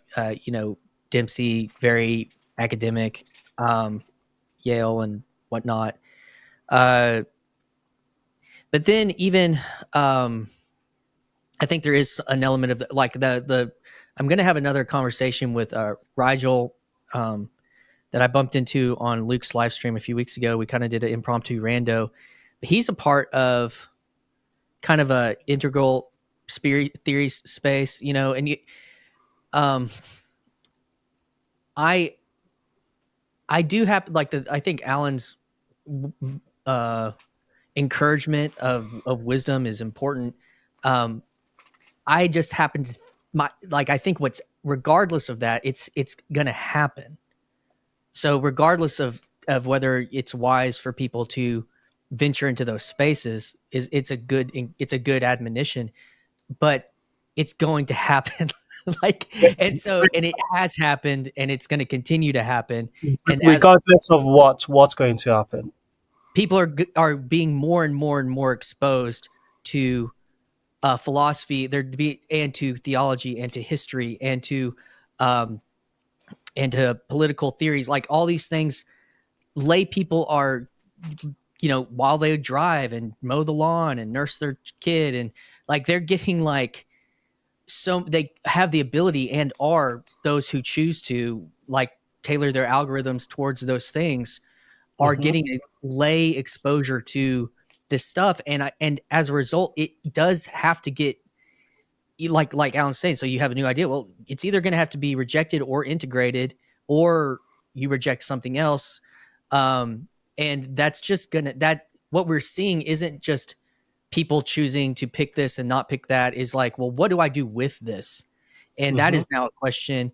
And I think that is the thing that Paul's pointing at is what do you do with 7 years of Peterson? What do you do with 5 years of Vervaeke and Peugeot? What do you do with 4 years of Ian McGilchrist, and what do you do with all that? It has to go somewhere. And so it's conversation, but then it also so even the people that are in those spaces then that are well, when I see Philosophy Portal or Voicecraft or Brendan's project at his farm, it's they're trying to create embodied meeting spaces with Estuary, or they're doing these things, or it's happening online. I've seen Rigel was a part of some pretty big conversations in these conversation spaces. And again, the thing that, from my perspective on what then happens is you feel like you have to cultivate reality with this stuff. You have to plant the seeds or cultivate reality. And what is that? That looks like starting a meetup, or starting a church, or leading a class at your church, or something I've learned all this great stuff about church history, I want to teach a class, or I've Peterson Academy, you have people that are getting exposed to these ideas, and it's going to have to go somewhere. And so the people in the academic space now, this is to your point, Teo, and people from the lay space, because I've had conversations with these people from now the academic space, and it's well, that used to be not really possible, easily accessible to make. What does it look like when, an autodidact layperson has a conversation with a PhD in philosophy? What's that look like? And what's that going to do? One, I mean, I totally agree with you, and that's kind of exactly my point of it gets more and more complicated. But I also think to add one more variable to this conversation is it's sort of easy to storm out of your church and be well, they taught that, that, they taught transubstantiation versus consubstantiation, or like this letter, this date, this time, it's all, it's wrong, and here's why I think it's wrong. But then there are ideas where you can't opt out as easily, and we just accept that. And that's where the rubber starts also meeting the road is, guess what? If you wake up one day and you're like, oh wait, like actually I was reading a lot of I was reading a lot of Austrian economics and Mises, and it was really fascinating because I realized that taxation is theft. And you call up the government and you're like, I'm not going to pay my taxes because I was reading Mises, and it turns out that you're not allowed to tax me. And here's all this theory as to why. Like the government's not going to be like, okay, well, we're unclicking you from the pay the taxes button, and now you don't have to pay them. It's like that's a type of that's a type of system that you don't get to opt out of. So it's just being careful of like, oh well, belief in God and all that stuff is like opt in, opt out, and I'm just gonna like go on my own merry way. And then life is also filled with things where it's not that way. And so when we pick certain things to be a choose your own adventure and certain things are you don't have an option, it's like you have to be careful because those things where we say you don't have an option become more powerful. It's like, oh, church is sort of a choose your own adventure, do whatever you want, but government then takes on this church-like quality of like, well, we'd all rip each other's faces off if we didn't have the government protecting us because we all have these different beliefs. So the government is the de facto really important thing, and church is just sort of this ancillary hobby like playing fantasy football. And I'm benching this player and I'm putting this player in because I think he's going to be good. With my belief system, but the government, we all have to do what the government really wants us to do. And if police officers come to our house, we kind of have to do it. And if we have to pay our taxes, we kind of have to pay our taxes. So the point just being of like, you also have to weight your beliefs in terms of importance of, you know, you can't just all be like, these are all just facts that have equal value. Some facts have more value than others. And if you treat your religious beliefs as all being like low, like they can be changed at any point, they don't really matter, then other beliefs like government just take on this really, really, really deep, important meaning because it's like, well, church is suddenly a game and government, which actually causes a society to function, is what actually matters. Grim, what's up? The evangeline of the different branches of the body of Christ will be held together by the nervous system of paintball for Jesus. Amen. And the flotillas of meaning. And the flotillas of meaning. I'm so glad Grizz is here, or was. you just knew that was going to happen, don't you? Because I think if you listen to what Grizz has been talking about with set and its newest interpolation, which is the internet and YouTube and just the screens, what you're saying is not this new phenomenon. He's saying, well, what you're saying is there are a whole bunch of people that are watching content and taking in ideas, and they've encountered new ideas and they have to integrate it. They've been successfully programmed, is what you're saying. Not exactly.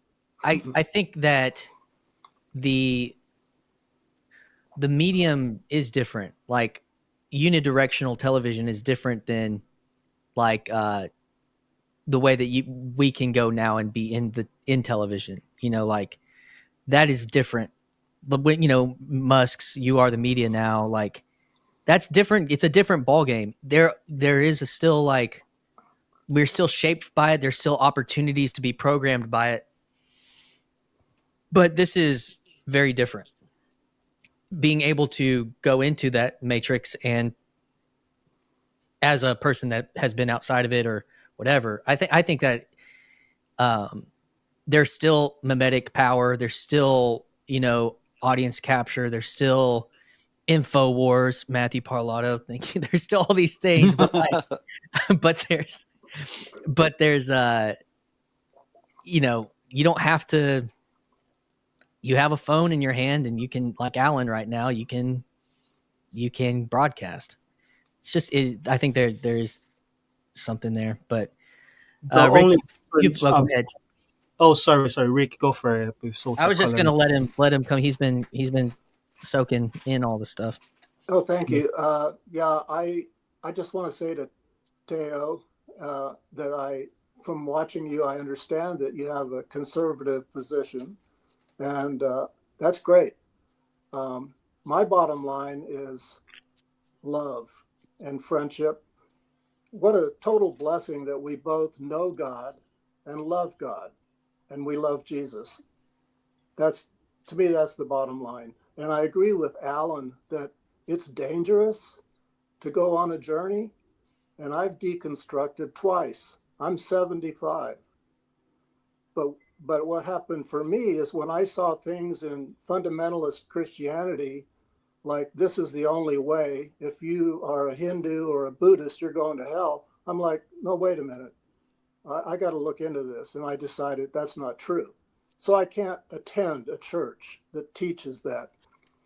My church is open and affirming, which means that if you're gay or lesbian or LGBTQ, you're welcome. You're welcome at the table. That's another thing. I can't go to a church that teaches anything else.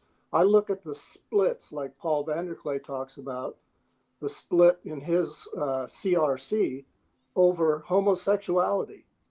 And it's like people are reading the Bible literally and saying, you got to do this. Well, what about the 613 other laws? I think the reason that they're homophobic is because of our culture, not because of what it says in the Bible. So I can't attend a church that teaches that. But, I think we're, like I said before, we're coming together in a worldwide atmosphere. And let me go back to the homosexuality for a second. Modern science has discovered or realizes that homosexuality is mostly genetic. There's a spectrum of male and female gender identification, or let's say you're a super manly man, or you're kind of in the middle, or you're more feminine. There's a spectrum.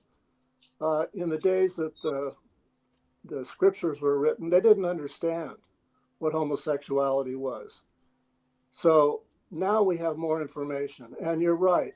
We have, it's a challenge to hold on to the truth. It's not easy.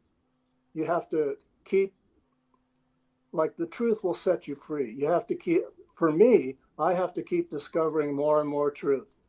I feel that's a blessing. I think God gave me a mind. I want to use it. So, that's it. Can I be okay? First of all, I am probably like a quarter of your age, Rick. So I'm sure you've forgotten more wisdom than I've ever even come across. So please take this pushback with the humility behind it. But I think it's important to give this pushback because before the pushback, let me affirm some of the things that you said that I agreed with. Love and friendship being your telos in engagement, I think that means that's mine as well. So I think that will stand you in good stead in your participation in any community if those are what you're leading with, love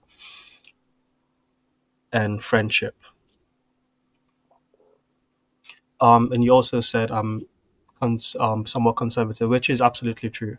But on the contrary, I've actually been the uh, identified as the woke in this corner because I think there's a tendency the conversation to You're be roboting, Teo.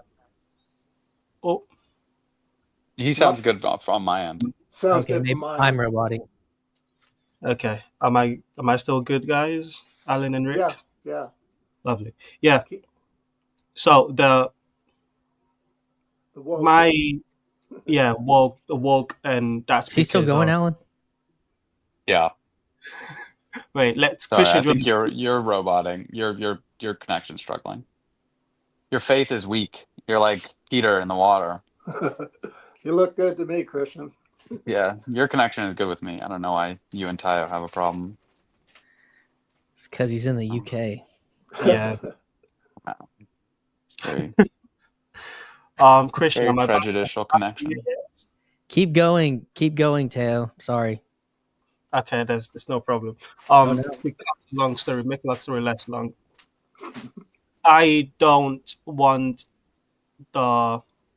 I support the fact that I love the fact there are so many different branches of Protestantism, to the point where there are some that I wouldn't go into, but praise God they're there, because if that's how someone come to find themselves at the foot of the cross, I don't care. Just hold on to that cross and to the day you die, and I'll call you brother and fight alongside you and defend you. Yet, there has to be a center.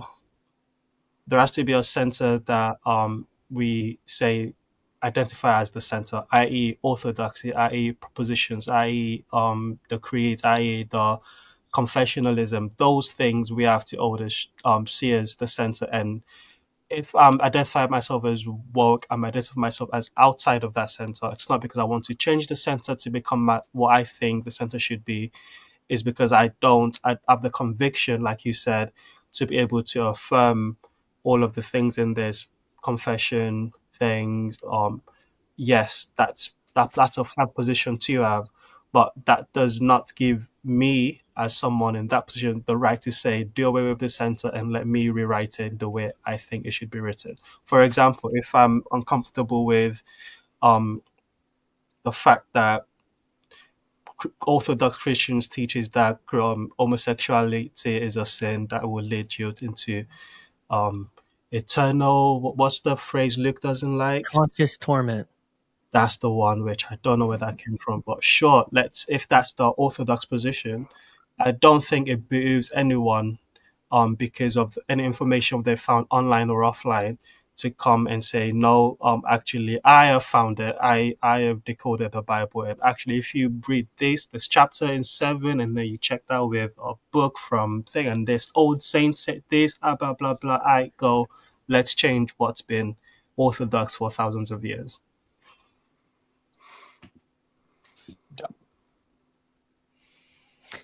The part for me that was salient or resonant or reflexive was like the Jews didn't have the truth. We have the truth now based off of the genome and genetic theory and these types of things.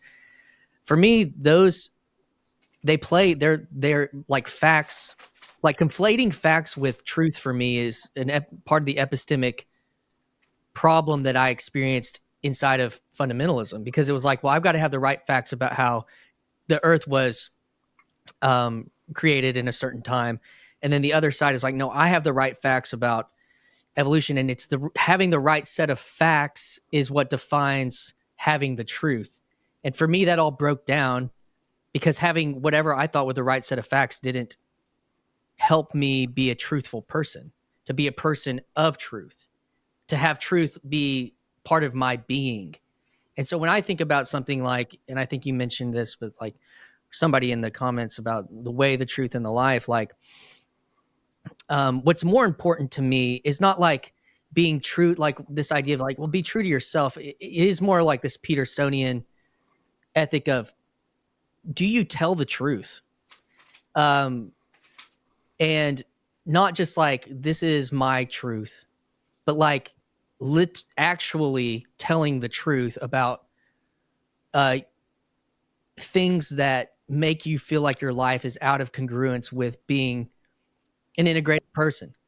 And and so that to me is when I think about like facts, and when I think about we have the right scientific facts about X, Y, and Z. Like, I think they're important. I think that understanding how medicine acts on neurotransmitters is important.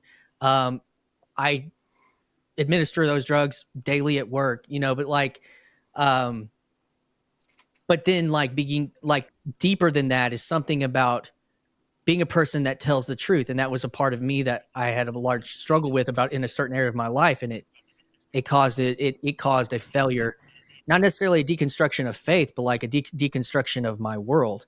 And so, because I had thought that if I built my world on the facts or the right theology or how the right facts about what the Bible says, that would be enough to support my existence. But actually, you know, when you have the idea of what does it mean to build your house on the rock, I don't think it's meaning build your house on facts and logic. I think it's building your house on, like, in a subsidiarial way of trust and truth. So that would be where I probably like would have some differences, and all that stuff is more important to me than the issues, like the cultural issues that are kind of further down the line. Those things are getting, will continue to be fraught and worked out in certain ways, but that would be my response to all that. We're trying to get Chris in here, but he keeps popping out. If I understand Teo, he's saying that he wants to keep centered on the creeds and the tradition, and yet even though he may not agree with all of them, he still thinks that's the way to go. And I agree with that in a sense. It's like I could go to any church, and if I hear them say something about the creeds, like, you know, born in a manger or something, I just translate that into my own understanding. And I know a lot of people don't like this, you know, my own understanding thing, but I was going to say something. Also what Teo was saying, any kind of Christianity that I may be a part of or promote would not be something that is a new orthodoxy. I'm more interested in like spiral dynamics, transcend and include. So anyway, that's it.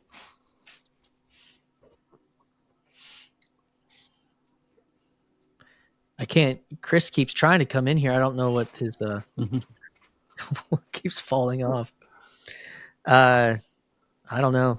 Yeah, the spiral dynamic, is that Wilbur? Who is that? That's Ken Wilbur. Yeah. Yeah. Yeah. Those. Sorry, those are can I just ask a question of that, Rick? What do you hope to transcend, and what do you hope to include? I want to transcend division.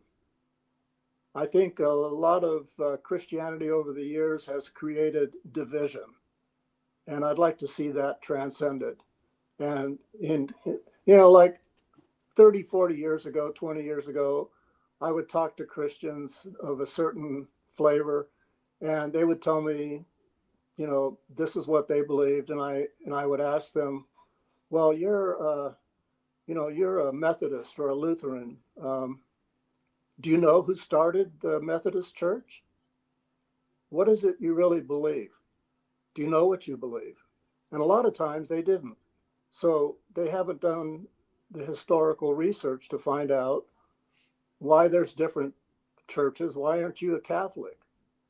You know, if you just believe the Bible is the only thing, then why aren't you a Catholic? Where did this Protestantism come from? Things like that. So it's like, even Jesus, when he was walking the earth and teaching his neighbors, the Pharisees or the Sadducees would come up and say, well, you know, it says here in the scripture, this and that and the other. And Jesus was constantly pushing back on that. It's like you look at the scriptures, but the scriptures is dead. It's written down. You can't. It's not alive. I'm alive. Here's the truth. God loves you. Fear not. Love one another as I have loved you. Love God with all your heart, mind, and soul, and your neighbor as yourself. Don't worry about if you have 5 pigeons to go sacrifice at the altar. That's not what it's about. That's my truth. Okay. Transcending division. And what would you like to include? Everything. Everything good. Let's say Psychology, philosophy, divisions among churches.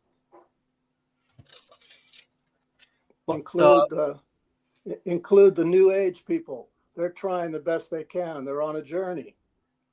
Let's not put them down. I think you said earlier about taking the words of Jesus very seriously, and what's ringing in my brain right now is Jesus describing himself as a sword that splits fathers from their children and brothers from sisters and brothers from brothers. There is a sense in which Christianity is the true meta religion because it already includes division. It didn't transcend; it includes division in its in the worldview of it. Yes, it doesn't shy away from division because it doesn't shy away from the existence of good and evil, and it wants to separate good from evil. Yeah, that's fine. I think Jesus was pointing out just what I'm talking about. You've got Pharisees and Sadducees. You've got the teaching. When Jesus was teaching, he was saying, my universal outlook, God loves you no matter what branch of Judaism you're in, may separate you from your parent. They thought he was nuts. But I think he was talking about the way the world is. And let's get over that. And yeah. My question is, do you think that there are only Pharisees in conservative spaces, that there are no Pharisees in progressive spaces? No, I'm sure there's Pharisees in progressive spaces. It's a problem of thinking now you've got the truth and now everybody else is wrong. But that's a dead end. So. Yeah, that's to me is like that. It's less about the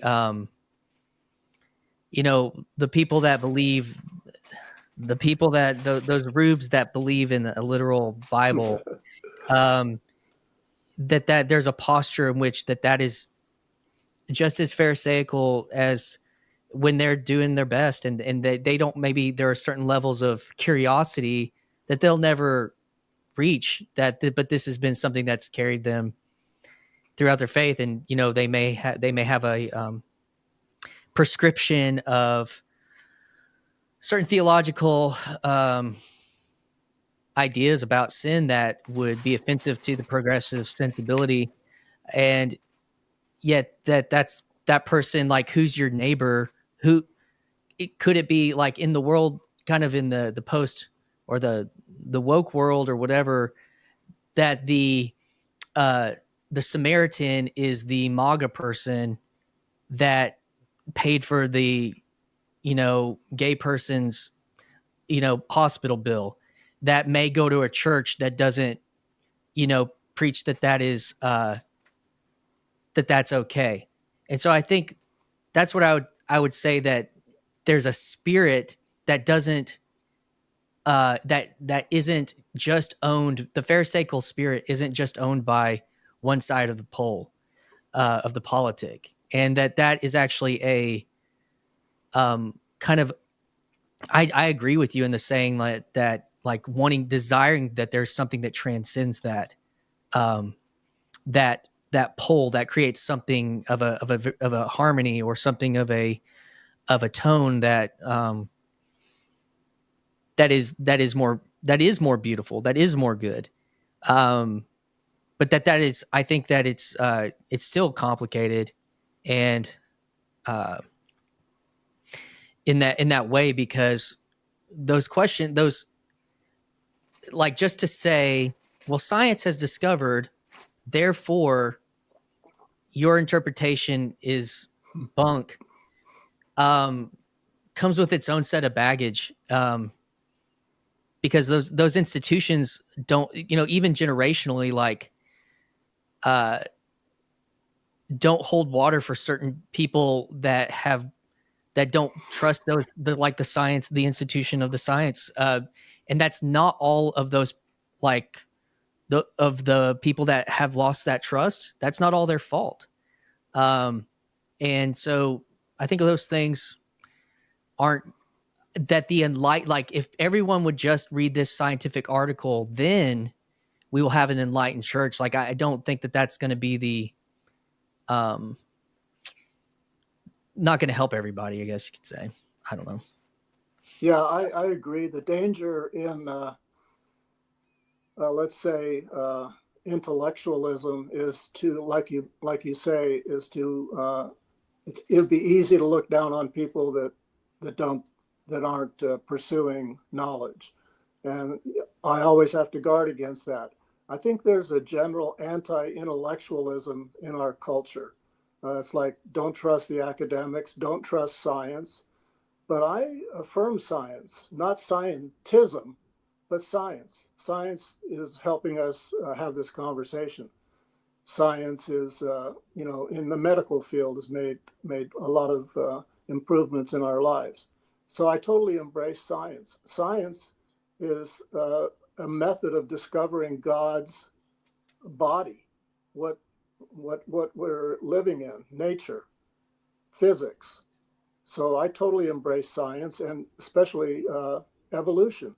Evolution is a fact. Geologists, paleontologists have, looked at the history of the Earth. First, it was a big red hot ball, and then it cooled off, and then oceans came, and then first signs of life. But I also believe that God created evolution. So I've transcended and included a lot of knowledge along the way. And I never want to, in the past, I might have been like, you guys don't know what you're even talking about. But I've learned to, that's not, that doesn't help. That's me being stupid. This has been one of the things that Jonathan Peugeot's work, like you mentioned, listening to his symbolism on Christmas, is that, like, an understanding of the world as we know it, like being like 10,000 years old. Like, is there evidence of an older world than that? Yes. Is there a reality that human consciousness has only existed in the form that we know it for a much shorter amount of time than that? And, like, the ability to write our reality has been, roughly under 10,000 years. Yeah. And so the world, like, there is a world that is a young Earth world, not in the geological sense, but in the consciousness sense. And in this symbolic sense of how we as humans have interacted with it. Like, that up is up and down is down, and the things from above come down. And then I symbolically understand that, that's not like a scientific view on the world, but it is one that has, helped us make sense of things for a very long time. And there are other pieces that's like, science doesn't teach wisdom.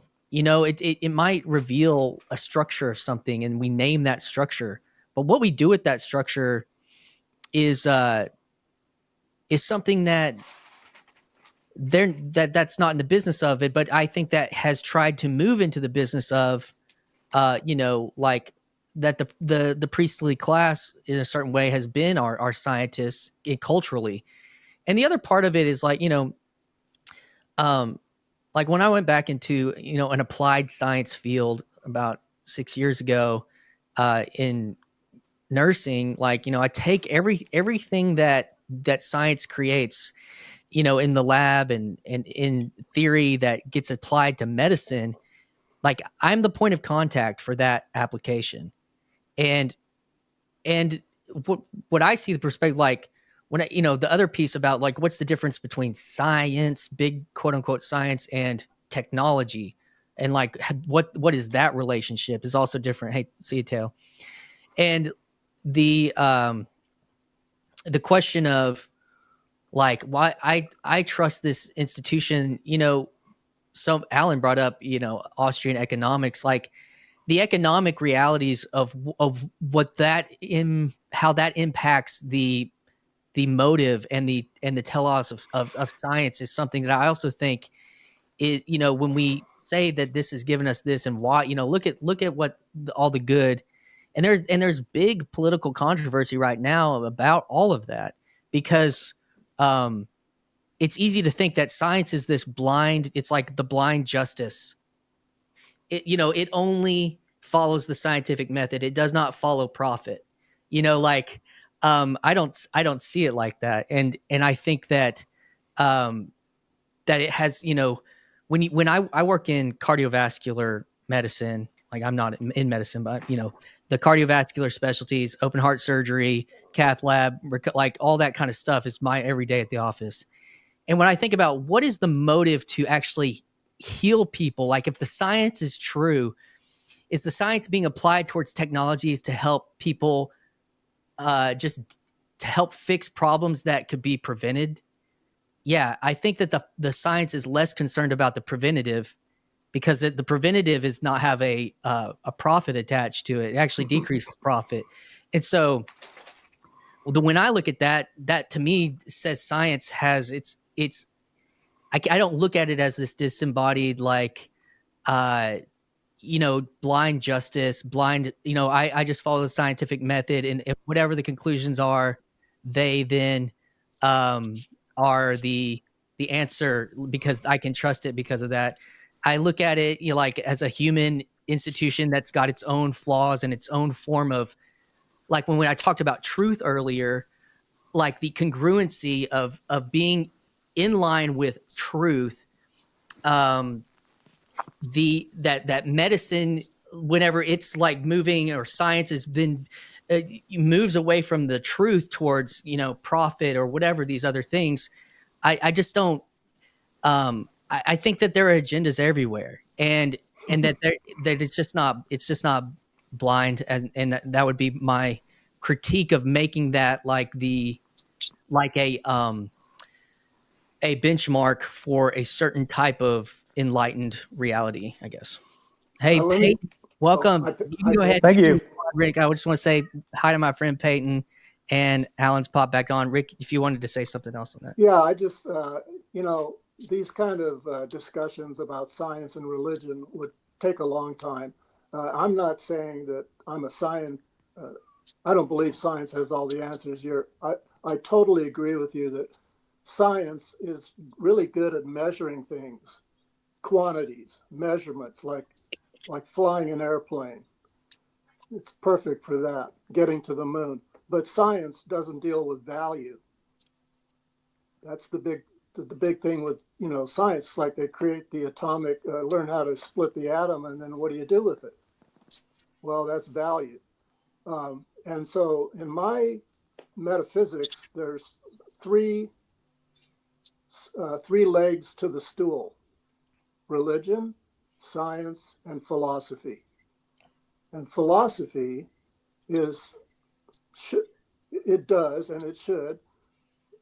learns how to, helps us blend and understand the relationship between all three. And, let's face it, science is real. It's here. So we need to embrace it, but not as a value. Anyway, that's all. Thanks, Rick. Peyton, I like welcome. that. Welcome Hey. to your. I think this is your first live stream. Yeah, it's kind of a little nervous, you know what I mean? Coming in here, you know what I mean? Yeah. Goodness. But yeah, this is a good conversation. I was listening to you guys for a couple minutes. I like that point that you made, Mr. Rick, about your three stools or your three Legs. Yeah, that's never really saw it like that, but that's a good analogy or a way to think about it.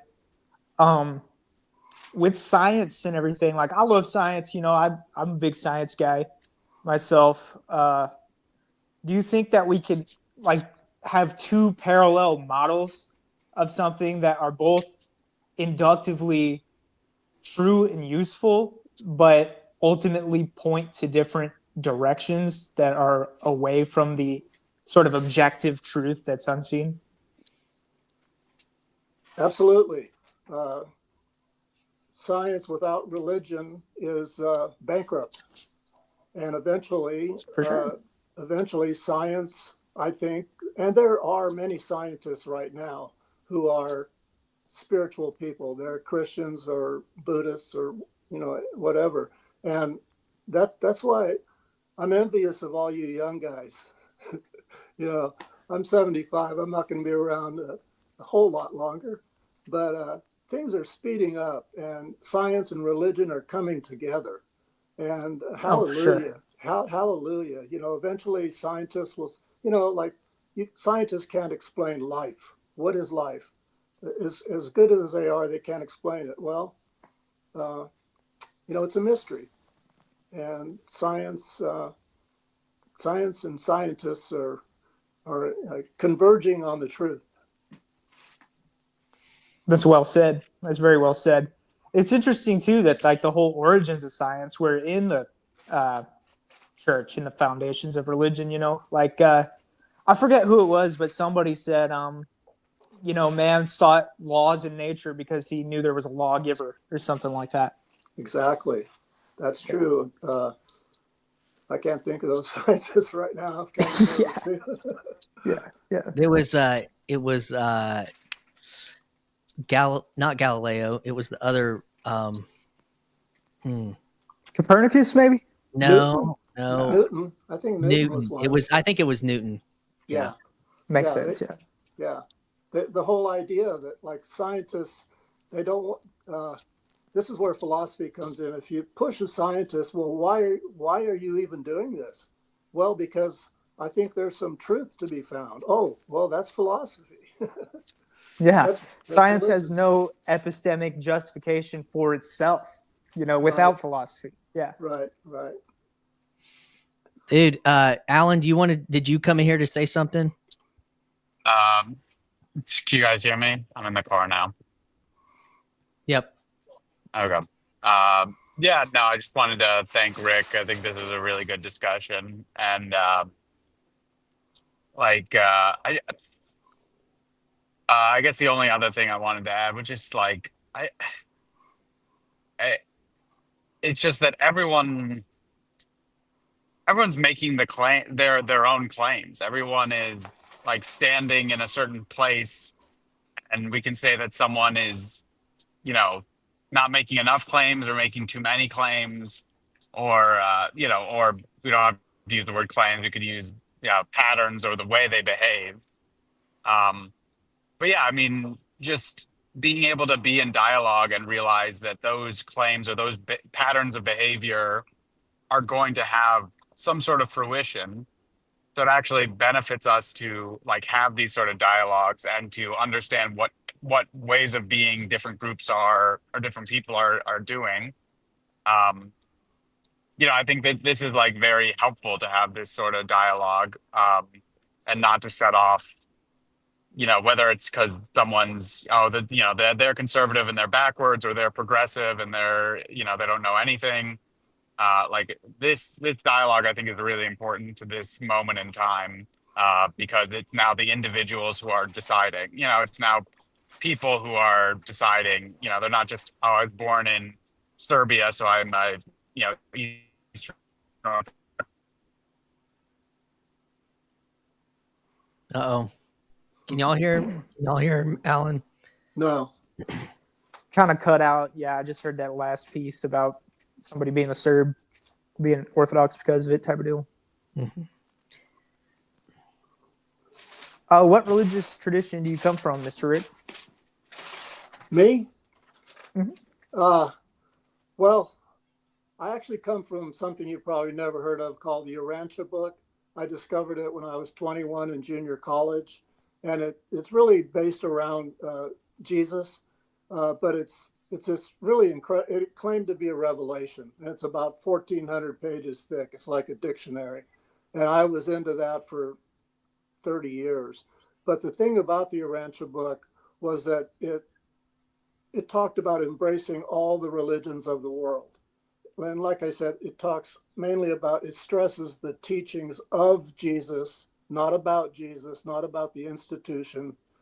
So when I was in junior college, I was surrounded by people that were doing transcendental meditation, Maharishi Mahesh Yogi, Alan Watts, Be Here Now. It was like a spiritual revolution. It was really nice. And so I checked them all out. And that's what I've done my whole life. And like I've said before, I found it difficult to find a spiritual home because of my fringe beliefs. But I also got into New Thought, which is downstream from the Transcendental movement of the 1860s, Ralph Waldo Emerson. New Thought is Unity with Myrtle Fillmore, and then Ernest Holmes with Science of Mind. I was in that for a while, and there's a lot of practical applications that I really enjoyed. It's like, instead of waiting for God to actually talk to me, which I kept waiting for in my meditation, like, let's hear it.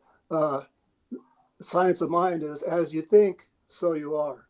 So we have a tendency to have negative thoughts from our evolutionary history. Recognize those thoughts, and then water the good thoughts. Water, think as you think, so you are. So think beauty, love, all the good things, and that's practical. You get up every day and you're like a cheerleader for yourself. I can do it. This is a great, beautiful day. It's a miracle. Now I go to a UCC church, United Church of Christ, which is very, my pastor is very progressive, 6 years of seminary, and he understands a historical critical method. And, he'll be teaching a sermon and he'll say, do I think Jesus really said this? No, but it still has meaning. This is what the people in those days wanted to say about Jesus. And I can live with that. I don't have to, totally not a literalist. But the truth is there. And when it comes through human beings, it gets tweaked a little bit. And that's came to be my understanding. How about you, Peyton? I was raised a Jehovah's Witness, but I ended up leaving, and just kind of been on like a spiritual journey myself, considering becoming either Catholic or Orthodox. I'm not really too sure. I'm trying not to LARP or anything. You know what I mean? Like, I'm not going to any church right now or anything like that. But I'm just like, listening to their arguments, hearing them out, type of deal. And they both got convincing arguments and things. One thing that kind of gets me is like, okay, so the Orthodox space, if I'm to believe correctly, recognizes at least some authority of the Roman See.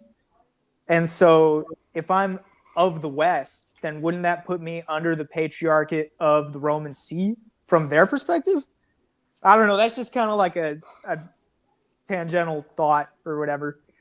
But yeah, you're right. I've never heard of that book that you were talking about. What did you say it was called? Urantia, Urantia. And it's similar. Urantia. Like, you were Jehovah's Witness, is that what you said? Yeah. Yeah. Mm-hmm. It's similar. It's similar in the sense that it's a version of Christianity. And right. one of the things that one of the reasons I jumped into I've been watching The Corner for like 4 years, and about 2 years ago, after seeing my comments come up as user number XYZ27, I'm like, I want to have my name up there so people will recognize when I make a comment. So I started a channel that doesn't have anything on it, but I love to dialogue about religion and spirituality, about Christianity, world religions. It's like the number one thing in my life. I'm retired. That's all Oh I yeah. do. That's all I do. And one of the things, I don't mean to be like Teo was saying, this is a new orthodoxy, but I want to put out there that there is like versions of Christianity, like the UCC that I go to, that are open. You don't have to believe a creed in my church, and that's really valuable to me. So my point is that there are alternatives besides Orthodoxy and Catholicism and Protestantism that are more progressive. I'm a progressive Christian, so Right. I want to put that out there as an option for people. I don't care what you do, but yeah. So and Orthodoxy, what I love about Orthodoxy is the idea of theosis. It's like Yeah, for sure. It's not just one and done. It's like, hey, this is a path. You learn how to pray and meditate. You learn how to fast, and their churches are magnificent. Luke Thompson put a picture of his church up a couple of weeks ago. It's like, wow, my church looks like a woodshed compared to that. Yeah. No, I totally get where you're coming from. Like, I kind of considered myself a Gnostic for a time, and got really into that and the Nag Hammadi library and the Kybalion and all that type of thing, So, yeah, I totally get where you're coming from. Cool. The tradition where you came from, it kind of sounds like, are you familiar? I'm sure you are. Perennialism? Yeah. Like the perennial philosophy? Sure. Yeah, it kind of sounds similar to that. Would you say like there are like similarities, or one was influenced by the other maybe?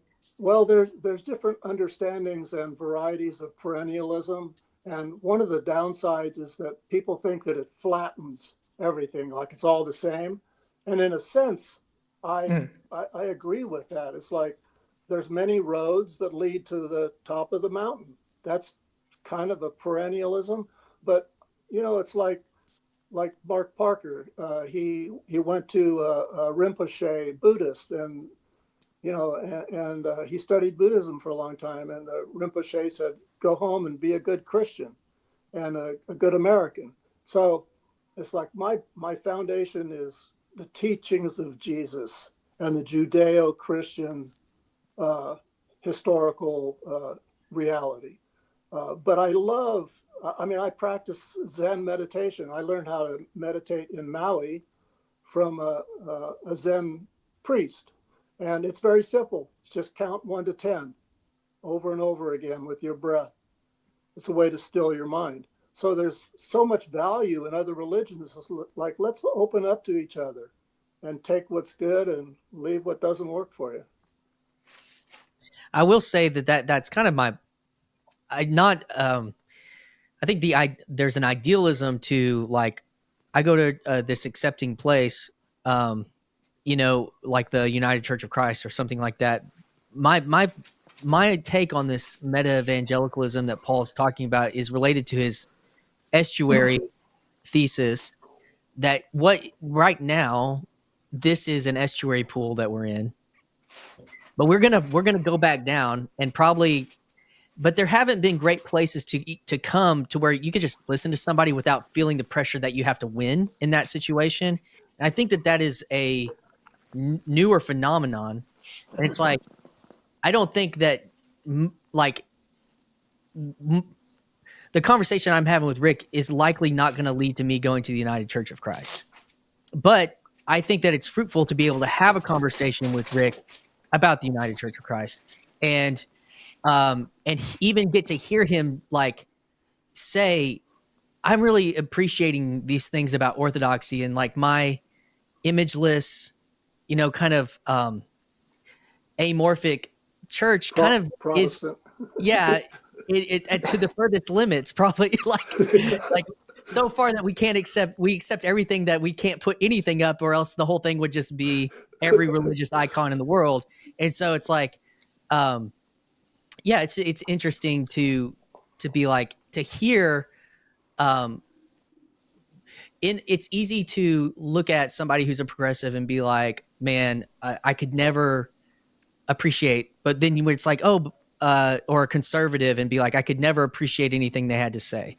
But to this is the point of that transcendent space. For me, it's not a new there's not a new form necessarily. There's like the ability to have estuary and go back and, like have some charity, have some encouragement, have some care for the other. And I think that's the more valuable thing than winning in this space right now, at least for me. So I don't know, Peyton, we've got some people watching. Rick has kind of been on if you're out there, someone said, Rick, tell us about the house you grew up in. Rick he's had conversations on Mark's channel. I don't know if you went into like more of your story. I'm going to have a rando with Mark, Okay. and maybe after the first of the year, and then I'll lay out my whole story. So yeah, so that was, I can't remember who, somebody said, it was Jason said, Rick, tell us about the home you grew up in. So I want to point people to Mark's channel. Mark has been a new staple progressive in this little corner of the internet as we figure out how to all coexist in the space, and he's doing his own thing over there. And it sounds like Rick will be a great fit for Mark's, zone and that space. And like, I know Peyton down here. I know a lot about Peyton. And so like, Peyton has been my friend before I ever knew any of this stuff existed. And this is his first time coming up on the stream.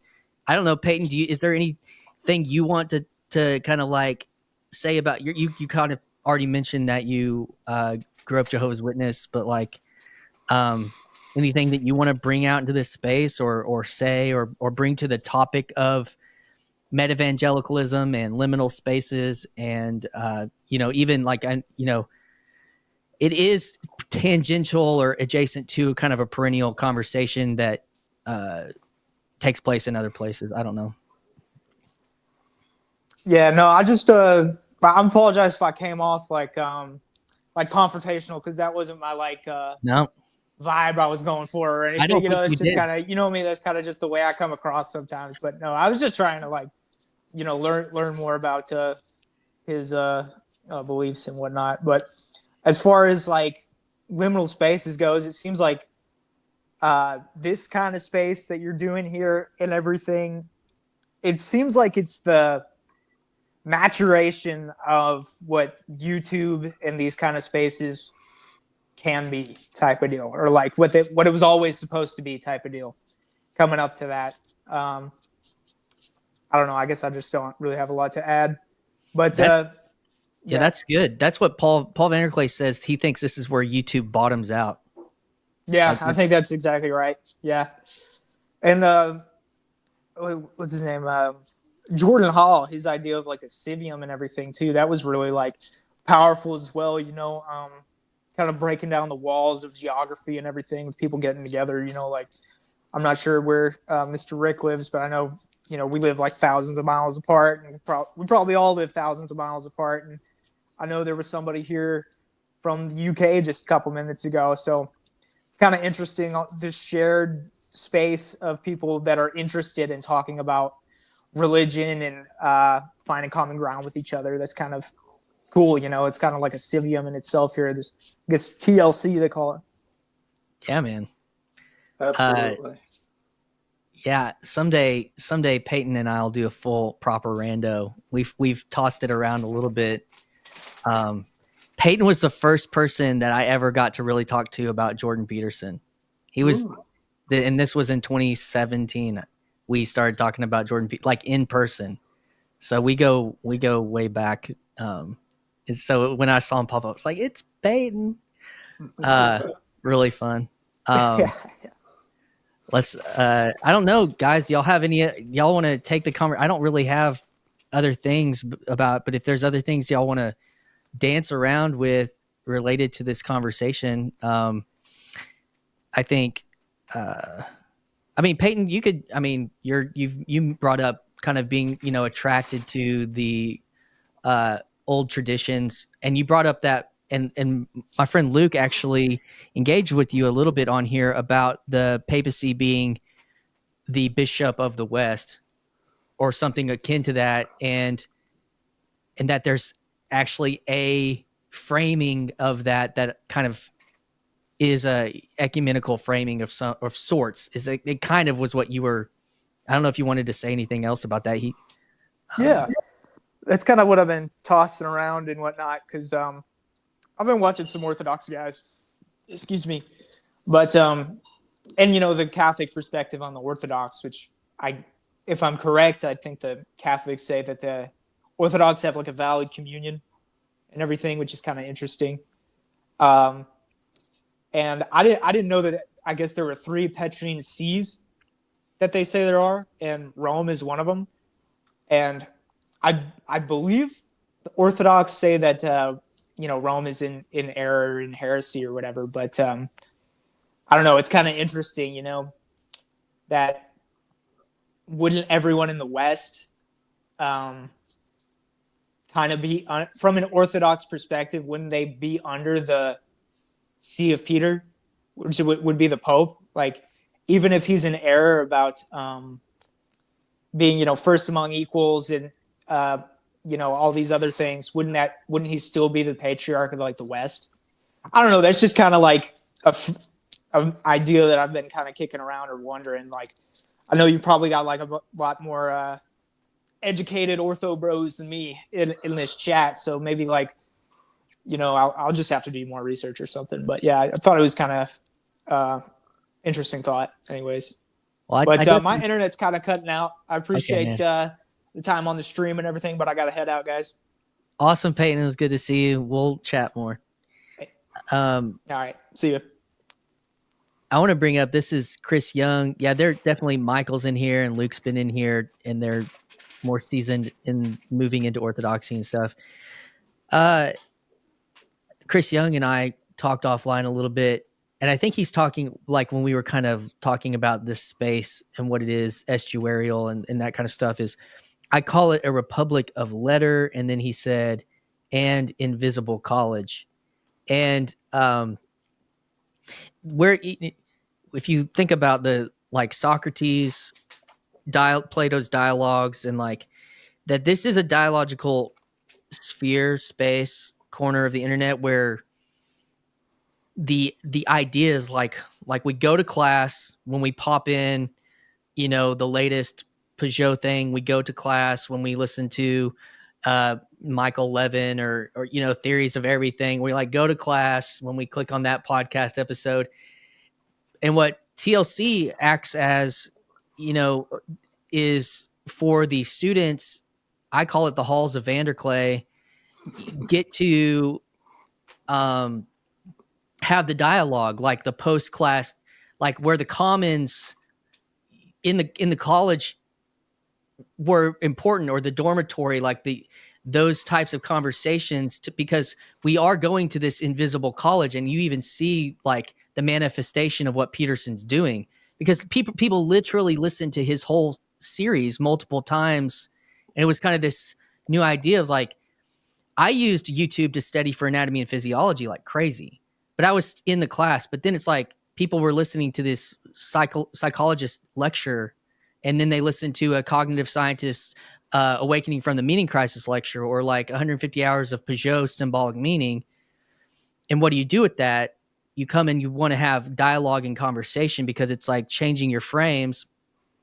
And so it is an invisible college, and Peterson's manifestation now of Peterson Academy is blurring those lines more. And people have been doing that, the greatest courses and other things like that have been around, but he's doing it. He's kind of marrying it to Netflix and social media now in a way with high production value and aside social media.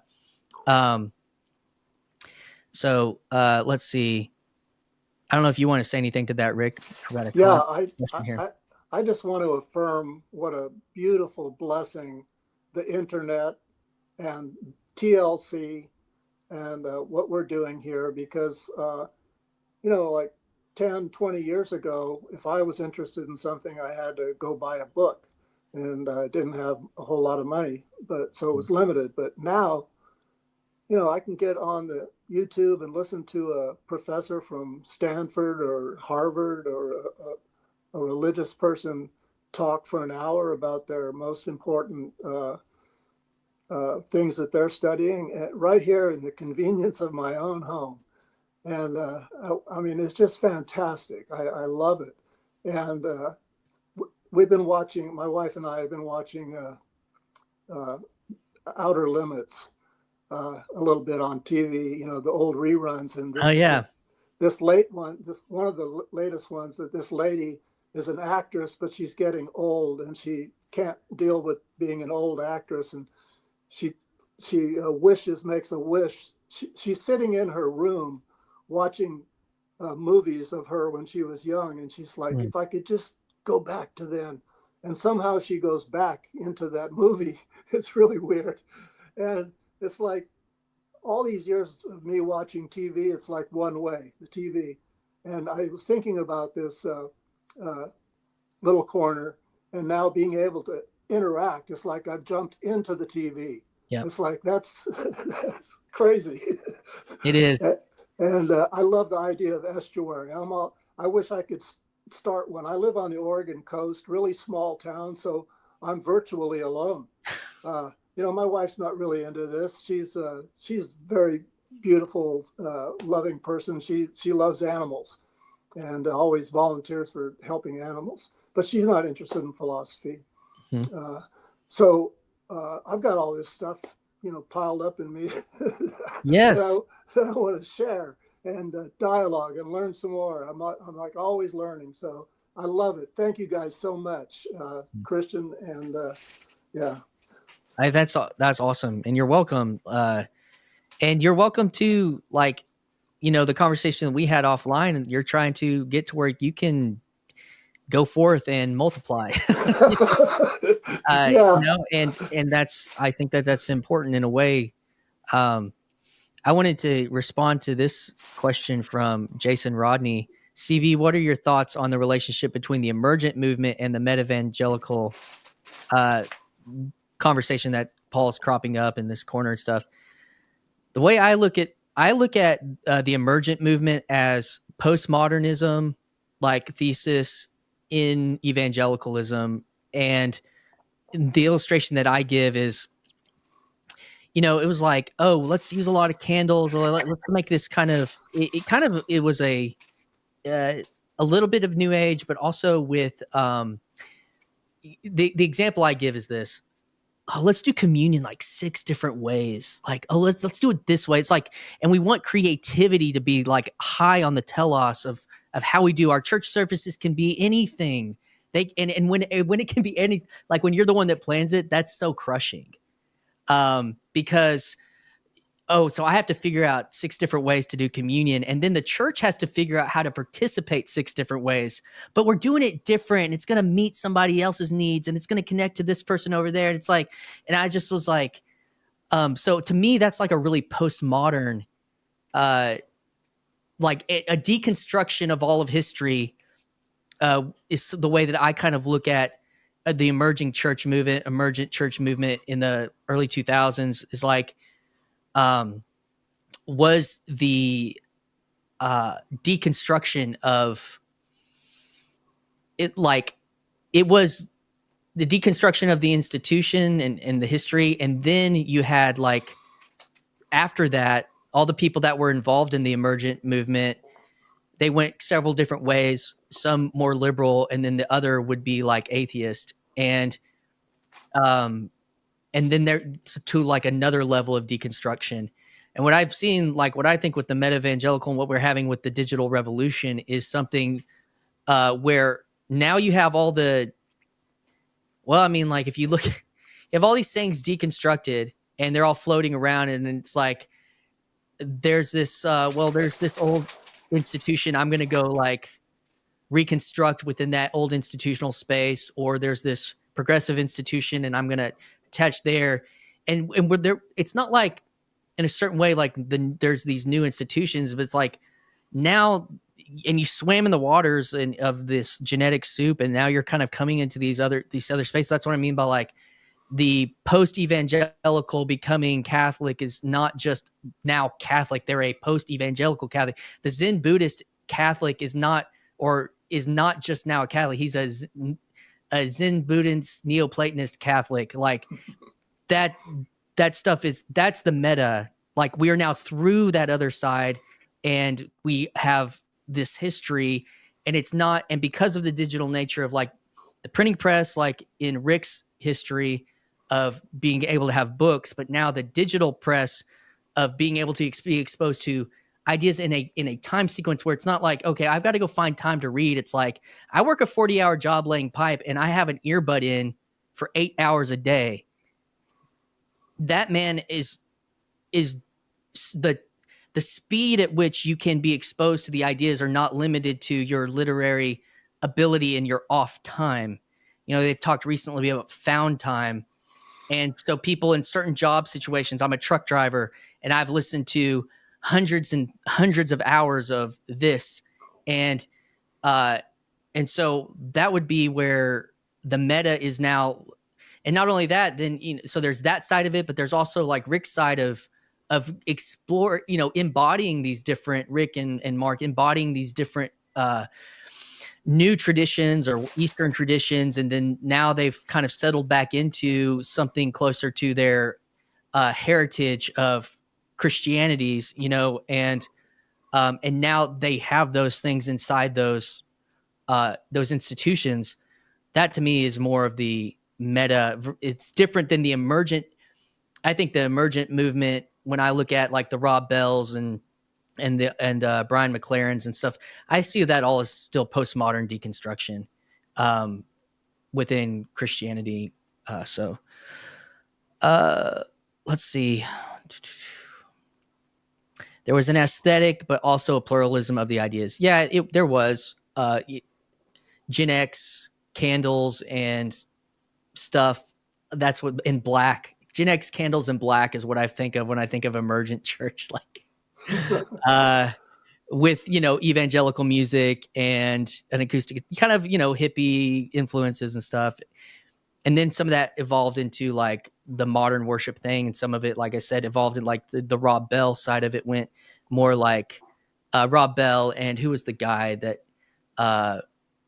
something beneath the overpass? He's definitely like a, you know, total commie Christian guy. I can't remember his name, but like, don't know. He was real popular in like 2007. So like there were these, the things. And so I think we're beginning to be on the other side of that. But at the same time, earlier in this conversation, in my little preamble, I talked about like the Lutheran megachurch that's doing spoofs on The Office. And I'm like, you guys are like so far back on the cultural zeitgeist of this is going to reach the next generation. It's like, you know, you're reaching 40-year-olds, or you're just hanging out with 40-year-olds constantly doing an Office parody.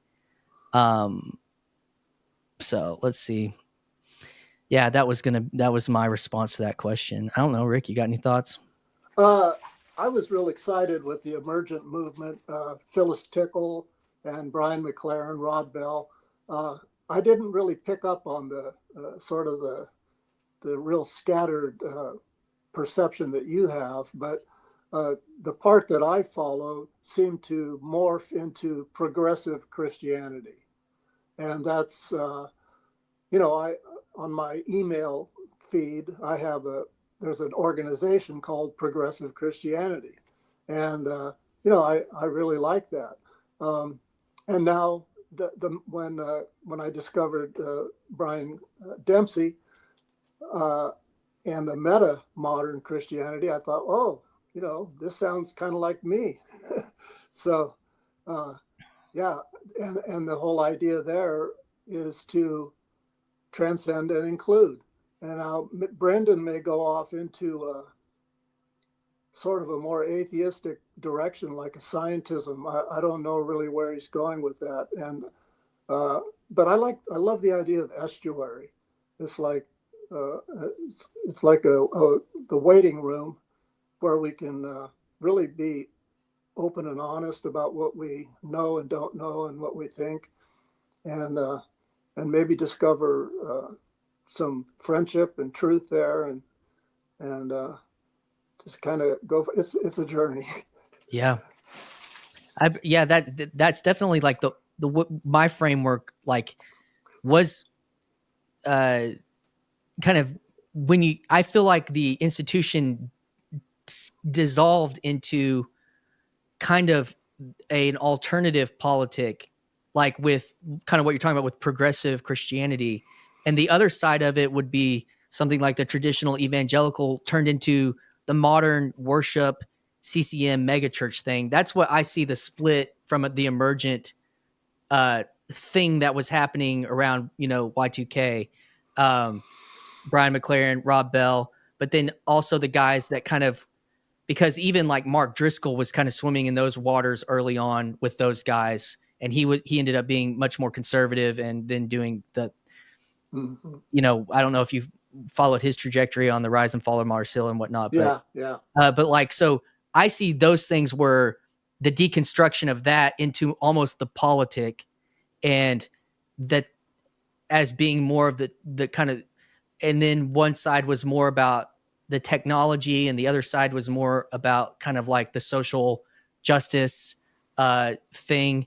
And those tensions tried to be held together, because like when I was attending the Passion conferences back in like 05, 06 with Louis Giglio and some of the modern worship, the groundswells of the modern worship movement, like even Hillsong, like they had a song called like God Be the Solution, and we'll be your hands, we'll be your feet, we will run the race for the least of these, in the darkest place will be your light, will be your light, will shine. And even Louis Giglio was talking about social justice at the Passion conferences. And so you see these things that were kind of like trying to hold these spaces, and then a lot of times those things break over the politic, and then they shoot off into another direction and another tribe and that kind of stuff. And so that is kind of how my framing on the emerging and emergent. And I think there was like, a little bit of that was some of the nuance there, but yeah, the reason I say something like this seems like a full circle, because now look at this new idea. And then you realize this idea is not new. Like, oh, this is like, a type of Marxism. It's like, okay, that's not a new idea, but it's like, oh, this is the new thing. And like, oh, here's historical Orthodox teaching is like, oh, this new idea. It's like, oh no, they've been talking about this for 100 years. Like, because then you had like the Gospel Coalition, like, and kind of this kind of the Baptists and Presbyterians kind of looking towards the Reformation again, more like directly as opposed to kind of the fundamental Billy Sunday, even like Wesleyan, event, get the, preach the gospel thing. So those are kind of the things. Okay, are we going to try this another time? Well, we got Chris. What's up, dude? Is this Chris Young? This is Chris Young. Dude, nice to see you in the digital flesh. Yeah, nice to see you. Sorry to come in at 2 hours 41 minutes. Yeah, because I probably got like 15 minutes left in me. Yeah. What's up, man? I'm actually like doing some garage cleaning and listening along, but you pulled me in when we start talking about philistical emergent church kind of stuff, and I got the chance to meet Peter Rollins a couple months ago in Belfast and have lunch with him. And this actually came up, like guys like Brian McLaren, Rob Bell, and he was in that world, and he's not so much in it anymore. And one of the things we talked about is how those guys they didn't seem to go anywhere. They're kind of like, I feel like if I tune into Brian McLaren, I'm going to hear the same stuff I heard from him in 2010, and the thing about the emergent movement is it kind of split red church, blue church. So you got like red church with Driscoll and blue church with Bell. Oh, the Rob Bells. Some of the nonviolence, some of that was a big reaction against like, the neocon 2000s Iraq war stuff. But I'm going to try not to get pulled into a rabbit hole. I think I'm really sad that we lost Phyllis Tickle when we did, because something that she did, at least for me, was provide a historical vision. And I think in Protestantism, I grew up in just like suburban evangelical Baptist church. So you just assume this is what Christianity's always been, right? So she kind of provided this vision. And I think, she was definitely in this progressive Christian camp in the sense that, when you have that historical vision, you're always putting yourself at the end of history, right? Because you're kind of like the vanguard, leading edge of wherever it's going. And I think one of the problems with progressive Christianity is that it's like progressivism first and then Christianity. So, and that pulls towards Blue Church. But I like this idea of, well, I guess, some of that progressivism, you get stuck in the Whig theory of history, end of history kind of mythology. And it's necessarily tied to politics, whereas the meta-evangelical, I think it shares like an ecumenism that you had with the emergent movement. Like they were trying to do a lot of that experimentation and trying to rediscover, like you'd have a little bit of the return to Anglicanism movement. You'd have the Smells and Bells. That's moved into like a rediscovery of the Orthodox. But I think one of the things is that like if you get two Blue Church progressive knowledge embedded in history and tradition, because I think you kind of caricature it and you toss it aside, right? And so the emergent progressive movement is all about some sort of reinventing, and there's 2,000 years of history to deconstruct, so you're just stuck deconstructing all the time, and it's hard to know what to reconstruct from. And I think when Peterson comes along, and the reason I'm drawn to Peterson is because, and I heard you say this earlier, Rick, you're talking about like evolution and believing in evolution and maybe ideas of theistic evolution not being a problem. I kind of feel the same way. And that's really started my deconstruction journey with guys like, Gungor and the liturgist movement, and guys like Science Mike. And, he really fell into scientism, and then he went woke plus, or almost new atheism plus. Well, I guess he said he became I don't know. I stopped paying attention to him. He got really boring to me. And I think, so Peterson comes along, and the Darwinian move that he makes of Darwinian truth. So while it seems like you're falling into a progressive hole, he's actually reintroducing an idea of conservatism, because I think an aspect of Darwinian evolution is that you conserve the things that work. So tradition becomes things that allow you to live as an organism stay, right? And so actually progress is happening on the leading edge margins in very small areas where transformation needs to start moving, right? But most things, not necessarily in the political sense, but in kind of this philosophical sense. And so meta-evangelical, I really don't like this term, but we're going to go with it because we love Paul. I just consider it like more postmodern ecumenism that we're trying to work out. We're trying to come together, I guess, rather than, I feel like the emergent progressive movement falls into like a therapeutic vibe, and it becomes too autodidactic. No, not autodidactic, but too individualistic.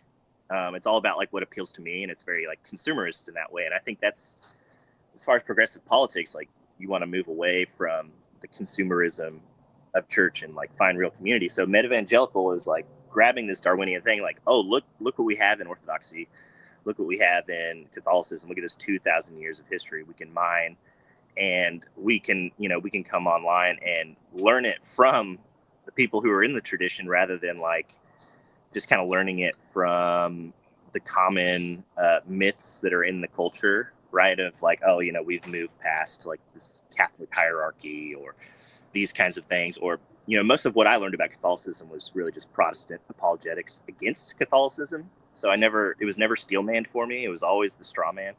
So easy to burn down. It's been fun to rediscover that because like my older sister is actually converting to Catholicism, and we come from a tradition that was like extremely anti-Catholic. So that's been fun to really like wrestle with the ideas of like, I don't know, like Marian theology, like the Immaculate Conception of Mary, strange things like that. So I think that this meta-evangelical thing is the type, but the emergent church was so like trapped in its own stylings. I mean, you know, that's going to happen with every movement. It's going to happen with this movement too. So, yeah, it's hard to know where you're going because I saw all the people in the emergent movement. Like, are they still like together? Are they? Because Rob Bell, like, he went off into Oprahland, right? He's much more. Like he was on her network. Maybe he's not on it anymore, but Yeah, that's right. I don't know. It's like, yeah, it kind of makes me think about how heresies are something that like fizzle out, like they can't last because they don't hold together. You know, we all have our heresies in some sense, but I don't know. That's what I'm thinking of listening to you guys talk about that. The thing that I Just think kind of was reflecting in my the difference between what's happening, you know, 25 years ago, 20 years ago, is the digital reality. Like we had to find those, we had to actually embody we have to change the meeting. The aesthetic has to change. So I have this new idea. I've been exposed to this thing. Now my reality has to change because I don't know what else to do it. There's no medium for me to explore this other than to bring it into my reality and make it real. Something about this digital, because you said like the traditional ways of the cultural conversation is how I understand Orthodoxy or Catholicism.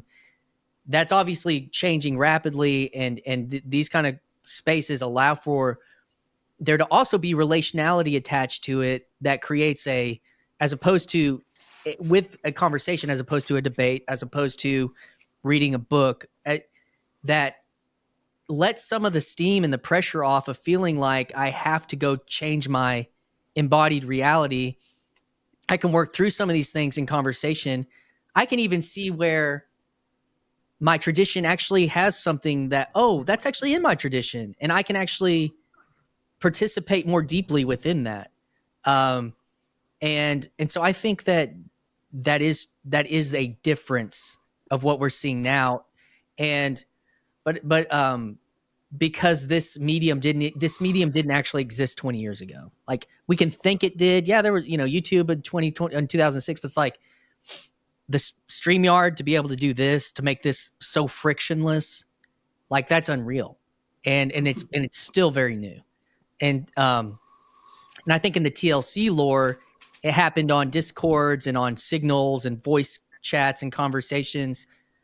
But the live stream thing is only, I think, a little over a year or so old, and it's a new form of the podcast in a way. It's like another layer of being able to move up and down in these conversation spaces, unrecorded Discord, a podcast conversation, a live stream conversation. These things kind of have they kind of naturally are forming a type of hierarchy of conversation, because when you're trying to have a conversation with 6 people, there's going to be some interesting things that can take place in that, but it's not what can take place in a one-on-one conversation.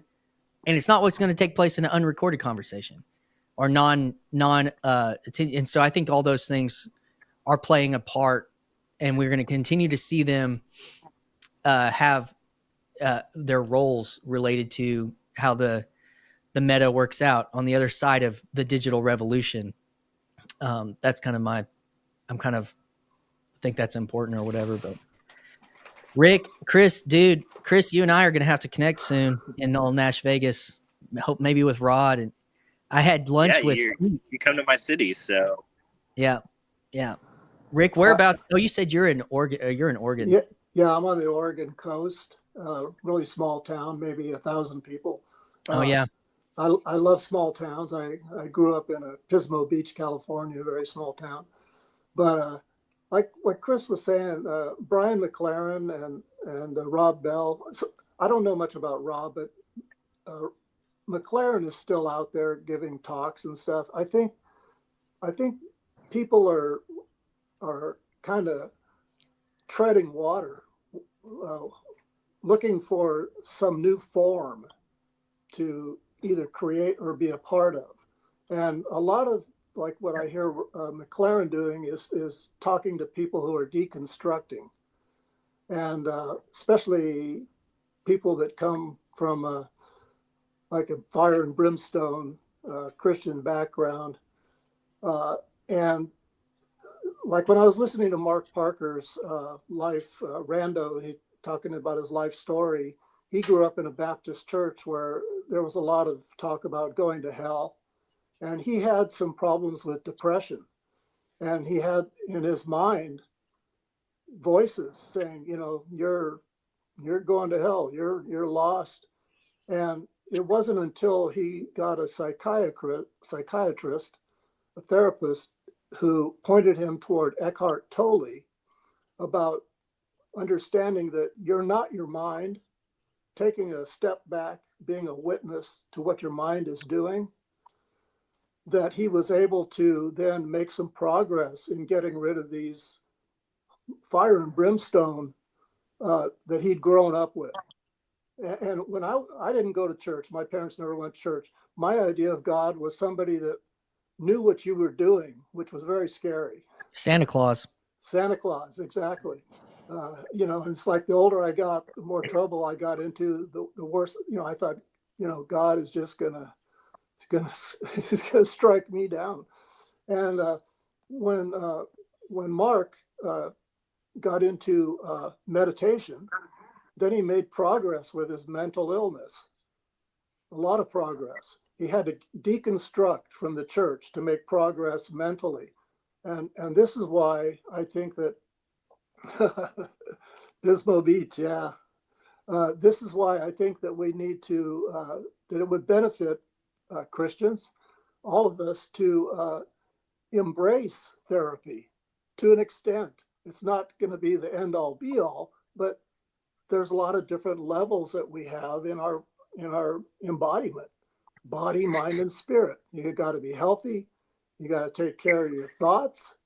And so the progressive movement, I think, is looking for a home. And so that's, you know, a little bit there.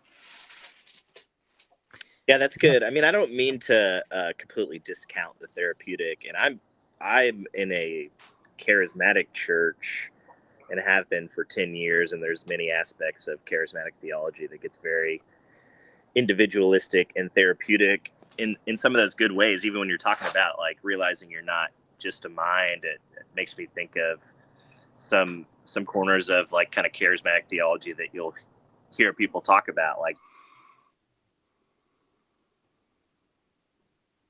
taking those, you know, they'll use verses like kind of testing the spirits.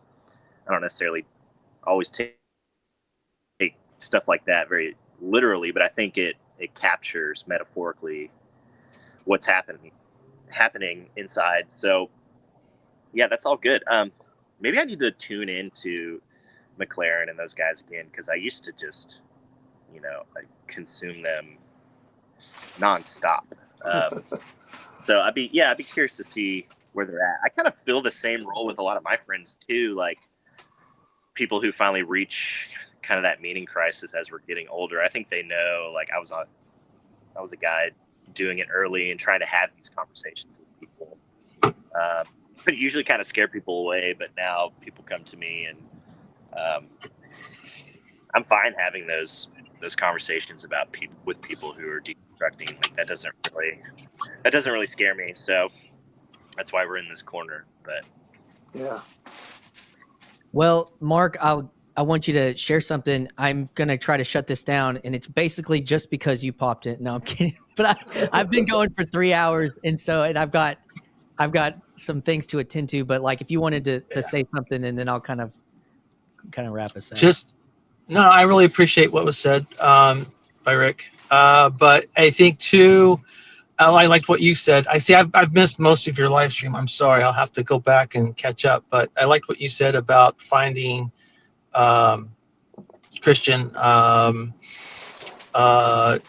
renewed, deeper value in your own tradition, even as we're experiencing this explosion of alternative influences that are outside of our tradition, both within Christianity and outside of Christianity. And I like what Rick said about being open to even ideas and practices that are peripheral to Christianity. I think, and making use of those things. That's my experience. I just keep making use of it all. But what I'm getting most from PVK's metagelicalism is, and I picked this up. I can't remember if I got the word from Pajot or from Vervaeke. It might have been in a dialogue between the two. It's escaped me for some reason. But the word is orientation. And if you have, the right orientation, you can, I'll use ultra evangelical language, you can be saved. If you have, and it's this, the idea, the problem really conservative fundamentalists have had with sin, and this idea of sin as a kind of target, or missing the mark, missing the target. Well, how close do you, or how far off the target do you have to be unsaved, or how close to the bullseye do you need to be saved, right? It's extremely problematic, and so you have a lot of fundamentalist sects that become cults, so that they're the only ones who are saved. So you have this little itty bitty tiny kingdom of God, and this pit of hell that's full of 100 billion people, and of course that's silly. But on the other hand, universalism says everybody's a winner, right? And so it all gets watered down into nothing. And so this idea of I think with PVK's metagelicalism, a kind of right orientation, direct yourself. If you're now the question is, are we playing golf, or are we shooting shooting bows and arrows? Are we, if you direct yourself to the target, you will in time reach your goal. Now, if you're pointing away from it, for example, if you have a problem with Jesus and just can't stand him, well, you probably have bigger issues, and I'd say it would be a wrong orientation. But those are the ideas I'm playing with PVK, and kind of what you're talking about, guys, and where the quarter comes in. Because if you're a narrow-minded fundamentalist, you're going to have real problems with the quarter. Just looking at this grouping of 4, expand that out to any large live stream, you're going to really have problems. Does that resonate with you, Christian, gentlemen? Any of that make sense? No. Yeah, it does. And I'm gonna wrap it up, because I've got parental duties that I need to attend to. But I'll answer you in that wrap up. Chris, awesome that you came on. Hopefully we can do yours truly embodied in the future. That's what I'm hoping we can make that happen in Nashville. Mark, Rick, it was great to get a face, Rick, up from the comments, getting your gear going. Nice to meet you, Chris. You too, man. Thank you, Christian. And Mark. Yeah, good to meet you, Rick. Mark's doing his thing. Rick is going to be doing a rando on Mark's soon, so be on the lookout for that. And so I'm going to pull you guys out and say some things related to just that. There was the conversation about therapy, or the therapeutic. A big conversation piece that's always been interesting for me in this space is when I looked at Paul's 465 randos of not therapy, that's a real thing. I think that moving confession out of the church and being vivisected by Jung and Freud, and now looking back, that's reintegrating, that is a meta-evangelical thing, that's another thing that's like, well, now that this has been vivisected by science and like, what can we do with it now? And then I don't remember the other thing, but those were the two things that kind of stuck out to me on the end. And those have been conversations that we'll continue to have and that I think are interesting on this channel. And, but yeah, I want to thank everybody for hanging out today, and lots of fun hive mind activity happening. Thank you, Peter Penrose Bach. Hopefully some people snatched up some memberships and I'll be doing some more candid stuff on there, but also I've got some real bangers and some Christian Baxter only Jordan Peterson content. I took down after 3 days, my viral thing, which Peugeot has put up now, a piece of it, but with Peterson at Symbolic World. And then I've also got my VIP tour with Jonathan Peugeot from Symbolic World is back there. So y'all dig around and find that stuff. I have a conversation podcast with Michael Sartori where we go one-on-one about his book coming that he's put out, Tents Before Temples, Ways to Remake Culture. I can't remember the subheading of it, but that's coming out this week. And glad to be able to play on the live stream and engage with Paul on the meta-vangelicalism that he's toying around with. And for everybody out there, thank y'all so much. Thanks to my already members that help support this channel. That's a way, that we can help see this thing keep going and have a little bit of added value and meaning to the space. So with that, this is Christian Baxter, yours truly, signing off. Everyone have a great day. Hi, this is Christian Baxter, and you're listening to yours truly, a place we go to think out loud.